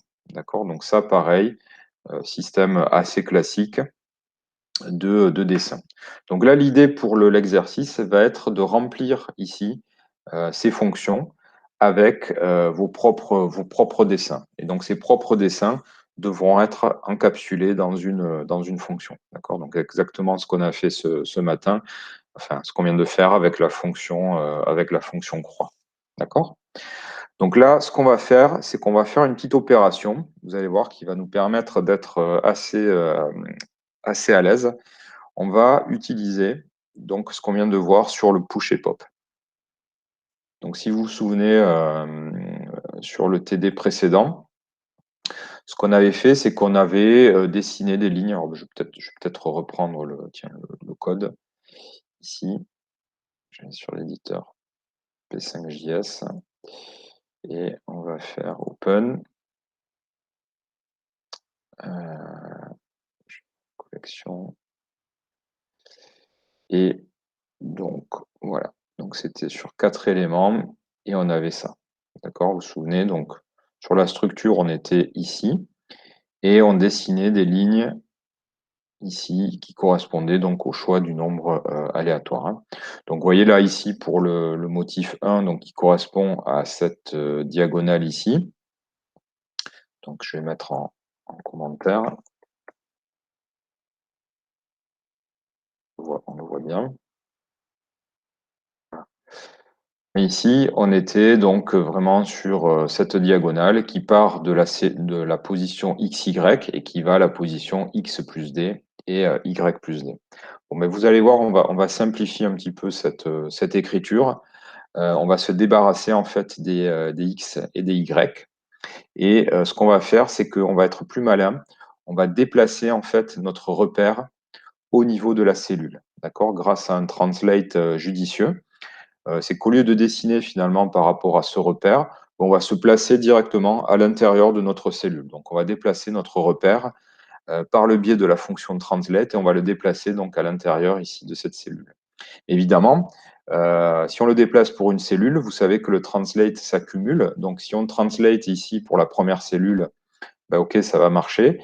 Pour la première aussi, puis pour la deuxième, ça va décaler. Donc, on va utiliser ce qu'on vient de voir, qui est la notion de push et de pop.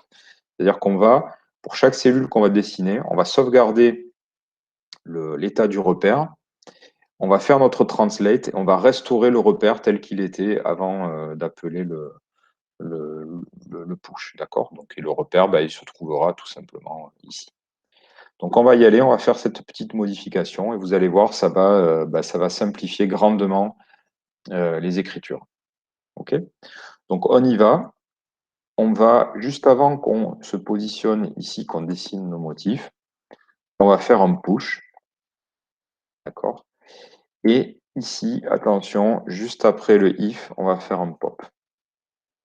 Donc, quelles que soient les transformations qu'on va effectuer à l'intérieur donc de cet encadrement push et pop, eh bien, on sait que voilà, quand on appellera le pop, ce sera annulé et on pourra repartir un petit peu à zéro, entre guillemets, en termes de transformation. Donc ici, on pourra s'amuser à faire, j'en sais rien, des translates, des rotates, n'importe quoi. On sait que pour chaque cellule, en fait, on va repartir de quelque chose voilà, d'original. Donc ici, ce qu'on va faire, c'est qu'on va se déplacer ici en X et Y. Donc là, ce que ça fait, c'est que ça prend le repère qui est ici, et puis pour une cellule quelconque, par exemple celle-ci, ça va amener l'origine du repère ici. Donc l'avantage, c'est que notre 0, 0, 0, le point, ce sera le coin de notre cellule. Donc ça va grandement, ça va simplifier les écritures. D'accord? Donc attention où vous placez ici le push, placez-le bien et le translate avant le premier if. Donc, tous les dessins que l'on va faire ici vont être contrôlés par les transformations de ce repère. Bon, on va redessiner cette ligne pour l'exemple. Donc, vous voyez ici cette ligne-là qui s'écrivait comme ça. Vous voyez qu'on va la réimporter et vous allez constater que les écritures sont beaucoup plus simples. Donc, ici, on va dessiner donc, cette diagonale. On va faire 0, 0. Donc, on part ici, quelle que soit la cellule, on part de l'origine de la cellule. Et on va se déplacer en D, D, d'accord, qui correspond donc aux coordonnées de ce point. Donc, si je relance, vous voyez que là, comme l'origine du repère est placée sur cette cellule, c'est tout simple en fait. Voilà, on a une écriture où on s'est débarrassé en quelque sorte des XY et X plus D, Y plus D, ce qui est quand même beaucoup plus, on est beaucoup plus à l'aise. Okay. Donc ce que je vais vous proposer de faire, c'est qu'on va importer maintenant. Donc là, on pourrait faire par exemple, je sais pas, un rotate de mouse X. Donc ça c'est complètement possible. Là, c'est pour l'exemple, pour vous montrer. Mais vous voyez que là, ma ligne pivote. Donc là, hop, on pourrait se mettre en angle mode degrees. Bon, ça, je pourrais le mettre dans le setup. Je le mets là juste pour, voilà, par efficacité, mais vous voyez que ça fonctionne. Donc pour chaque cellule, on se retrouve avec un repère qu'on peut faire pivoter comme bon nous semble. D'accord. Bon, ça, c'était simplement pour vous montrer, voilà, que grâce au push et au pop, on peut se déplacer de cellule en cellule comme ça. Je me remets comme ça. Alors, ce qu'on va faire, c'est qu'on va importer notre fonction croix depuis l'autre sketch. D'accord. On va directement l'écrire pour la valeur r égale 1. D'accord. On va dessiner donc pour la valeur r égale 0. Donc, vous voyez, ça correspond à la cellule 0. On dessine une ligne. Et puis, pour la valeur numéro 1, on va dessiner une croix. D'accord. Donc, ce que je vais faire, c'est que, alors, ce que vous pouvez faire, c'est peut-être vous positionner. Alors ça, c'est des fonctions qui me servent, annexes, que j'ai définies. Et ces fonctions-là, elles me servent notamment à choisir des nombres aléatoires pour chaque cellule et à dessiner la cellule en elle-même. D'accord? Donc ça, drawCell, c'est une fonction qui me permet de dessiner ce rectangle et le numéro qui correspond à la cellule. Donc ce qu'on va faire, c'est qu'on va placer notre fonction croix juste après. Donc je vais la récupérer dans le sketch ici. Voilà, je duplique ça, copier-coller ça. Et je vais l'amener ici.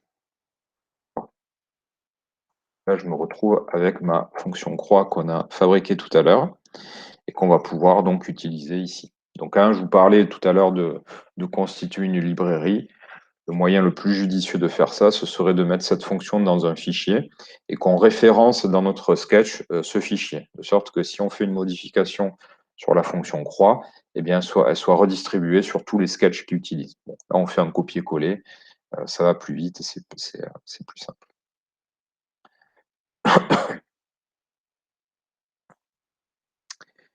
Ok, bon, ben maintenant on peut utiliser la fonction croix. Donc, tiens, je vous la copie-colle si vous voulez la coller.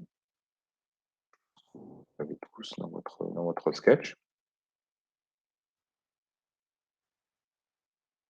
Et ben, on va pouvoir l'utiliser maintenant. Donc, cette fonction croix, elle est définie et je vais pouvoir l'utiliser comme bon me semble dans mon sketch. Donc, j'avais dit que je l'utilisais pour R égale 1.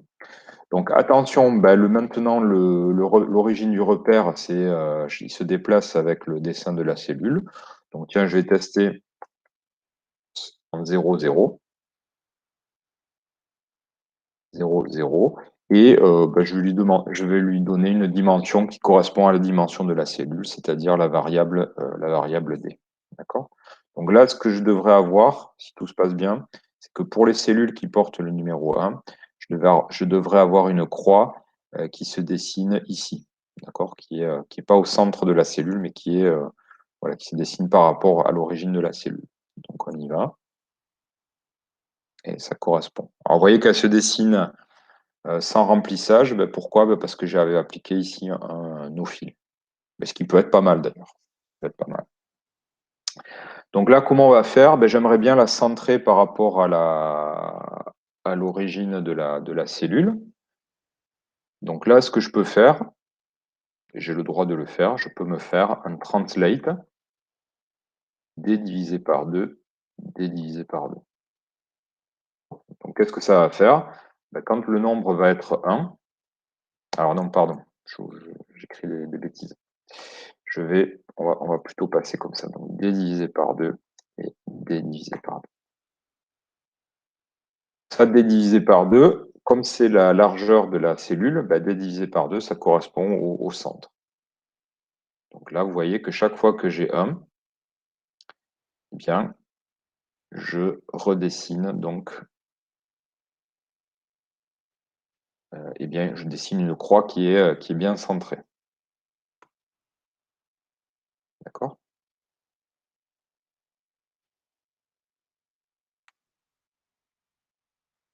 Donc l'objectif, alors là, on pourrait se remettre, si on veut, on peut appliquer un fil 0, si on veut les redessiner de forme pleine, et puis même, pourquoi pas mettre un no stroke.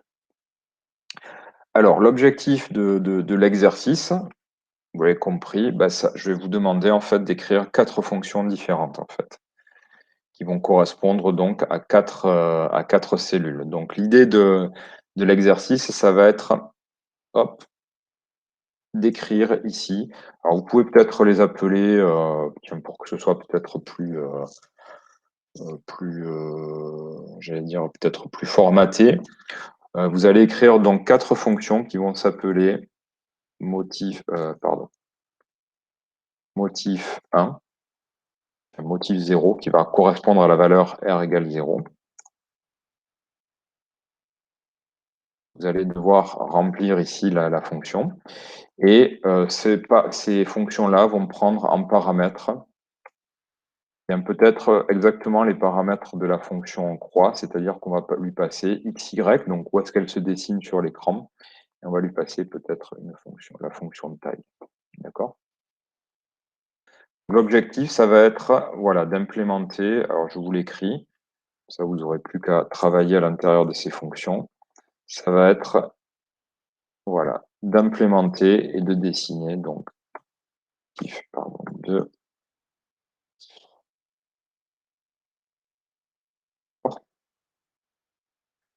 donc ça, ces fonctions, ben, on va les définir et puis on va les appeler donc depuis notre boucle principale. Et donc vous aurez pour objectif de dessiner, donc de trouver des motifs en fait qui utilisent donc ces variables pour rester ici à l'intérieur d'une cellule et de trouver donc des dessins qui correspondent. Alors ce que je vous avais indiqué, tiens, on va l'écrire.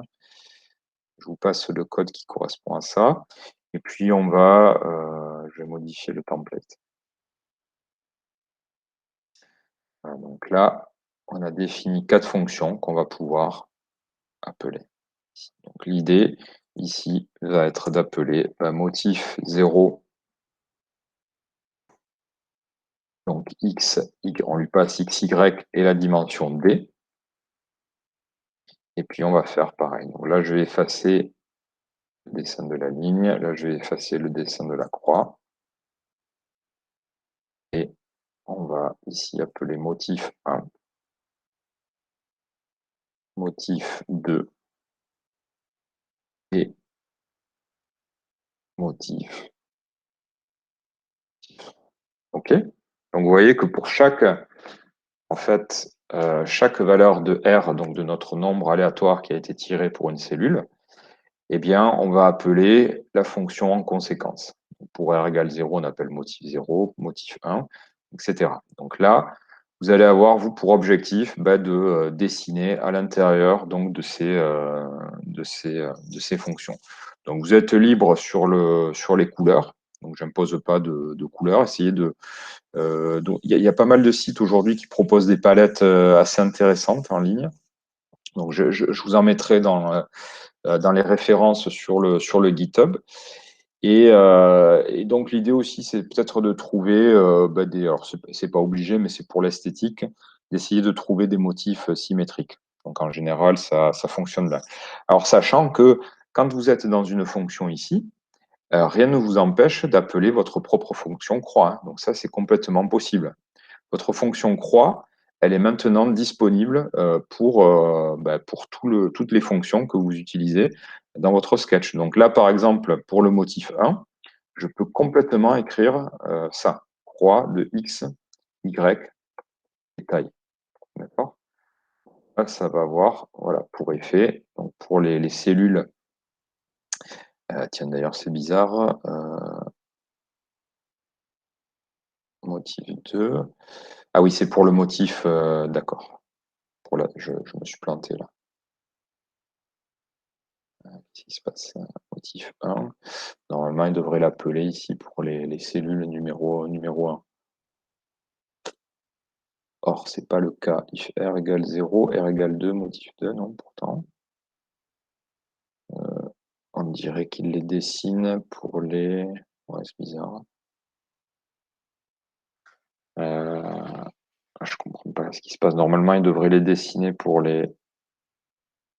Il n'en dessine qu'une.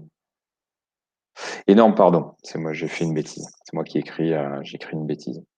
On va pas passer XY ici, on passe voilà, 0, 0, puisqu'on se retrouve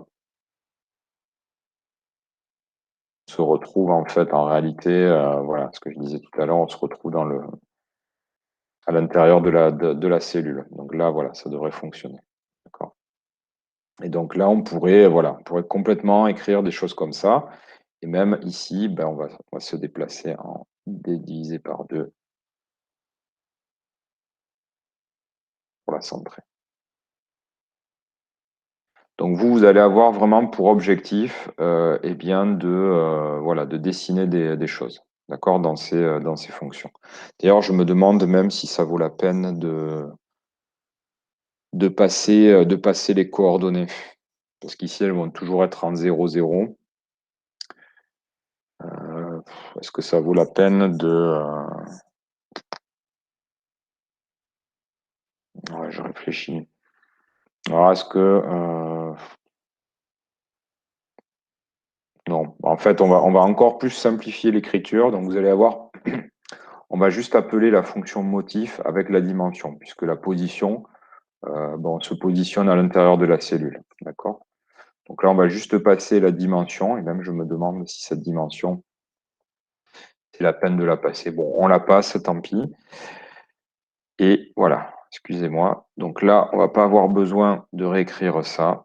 On va juste définir ça, en fait. On enlève les XY qui ne nous servent pas, puisqu'on de toute façon, on sera... Voilà. Là, ça va simplifier les écritures aussi. C'était un petit peu le but. D'accord? Donc, je vous repasse ça.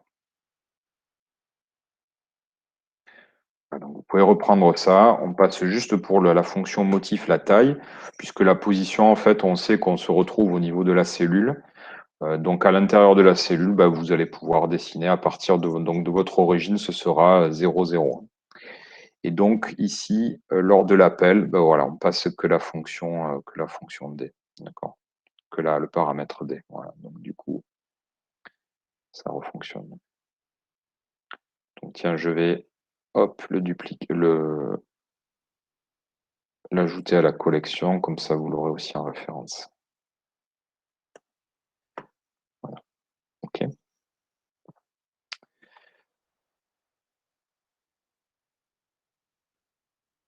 OK, bon voilà, on a vraiment la trame donc là pour l'exercice. Alors je vais préciser sur le GitHub un petit peu voilà, les consignes. Mais l'idée, voilà, c'est vraiment de remplir donc ces quatre fonctions, motif 0, motif 1 et motif 2, motif 3, sachant que, comme vous l'avez compris, vous pouvez définir des fonctions annexes qu'on peut réutiliser à l'intérieur du motif 0. Bon, là, c'est peut-être un petit peu avancé.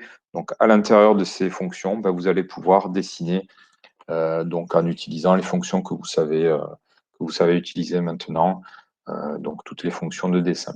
Alors, si vous voulez voir pas mal de références, je pense que je vous l'avais montré la semaine dernière, mais vous pouvez taper Truchet Tiles, en fait. Il y a pas mal de références sur le web.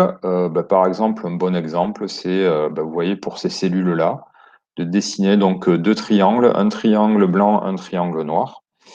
Et vous voyez que donc on a quatre orientations possibles, ce qui nous permet d'avoir des dessins dans ce style. Quelque chose de plus évolué, c'est ce dessin-là. Donc là, il y a il y a que deux dessins possibles, donc, ce qui produit ce type de résultat. Voilà. Donc les diagonales, ça c'est celui qu'on connaît, puisque c'est celui qu'on a fait. Celui-là est pas mal. Je trouve celui-là assez impressionnant toujours parce que voilà, quand on ne connaît pas la méthode de dessin, on a l'impression que c'est des courbes assez complexes en fait qui sont dessinées, alors qu'en réalité, quand on connaît, on sait que voilà, c'est des arcs de cercle. Donc ça, c'est pas mal aussi d'essayer des techniques comme ça, arc de cercle. Ça produit toujours des résultats assez intéressants. Les triangles aussi, ça fonctionne très bien. Donc vous voyez, pour certaines configurations, on a des configurations où les valeurs aléatoires sont pas si aléatoires, hein. Donc là, on a juste, par exemple, ce motif-là qui a été tiré. Donc ça, c'est pas mal. Et puis, vous pouvez aller voir, je pense que il y a pas mal de trucs, hein. Donc si on va sur les images, voilà. Donc on retrouve le classique là avec les demi-cercles, classique avec les triangles. Et puis après, vous êtes libre d'utiliser voilà, des motifs. Tiens, celui-ci est pas mal aussi. Ça, c'est pas mal aussi, je trouve.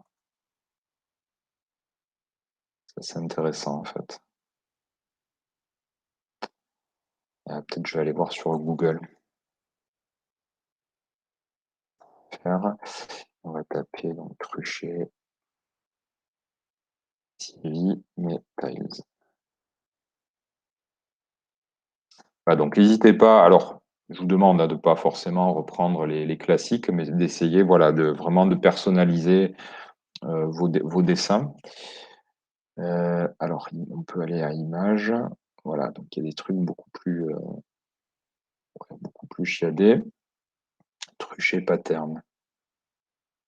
Voilà, donc il y a des exemples. Ouais, donc vous pouvez, des exemples dont vous pouvez vous inspirer. Bon, et essayez d'être créatif. Donc, vous pouvez utiliser bien sûr la couleur, il n'y a pas de problème. Vous pouvez aller voir les sketchs qui ont été faits l'an passé. Alors, je pense que sur le format, j'étais un petit peu différent. Donc, on avait utilisé enfin, c'était les mêmes boucles, mais en n'utilisant pas les index, mais des variables qui varient, voilà, de x. Au lieu d'utiliser un index, on avait utilisé x et qui varie de, je sais pas, de 0 à 500 par pas de 50. Bon, ça revient exactement à la même chose. Mais vous pouvez, voilà, je vous encourage à aller voir ce qui a été fait. Ouais, ça, c'est très beau, ça. Très, très chouette, ça.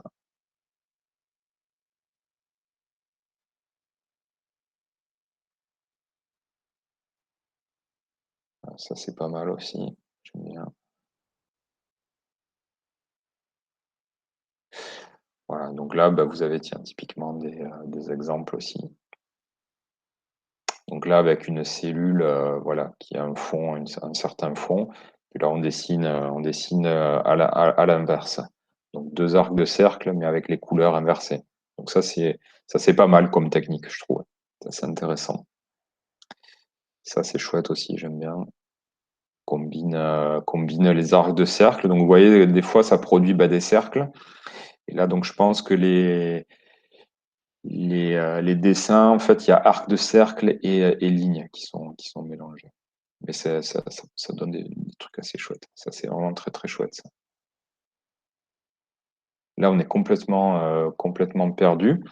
Et il y a alors, un dessinateur qui a utilisé. Ah ouais, tiens, on en a d'autres là, ici. Un dessinateur qui a utilisé ces combinaisons. Alors, c'est pas vraiment style truché. Vous connaissez peut-être qui s'appelle MC Escher,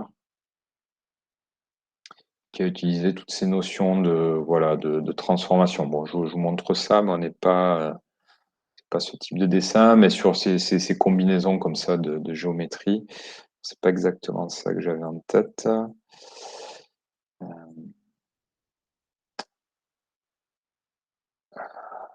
Peut-être on va aller sur voilà, les images. Ouais, voilà, des choses comme ça.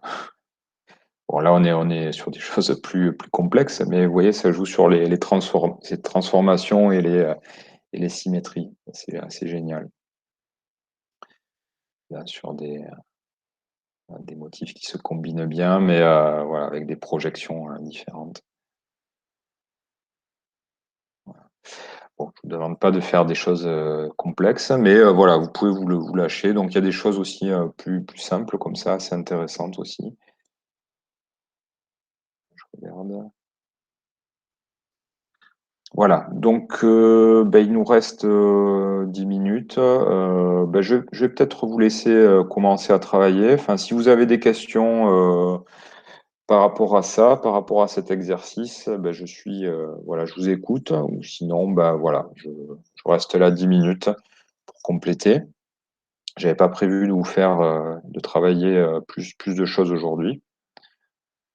Donc voilà, je vous écoute. Peut-être arrêter l'enregistrement, tiens.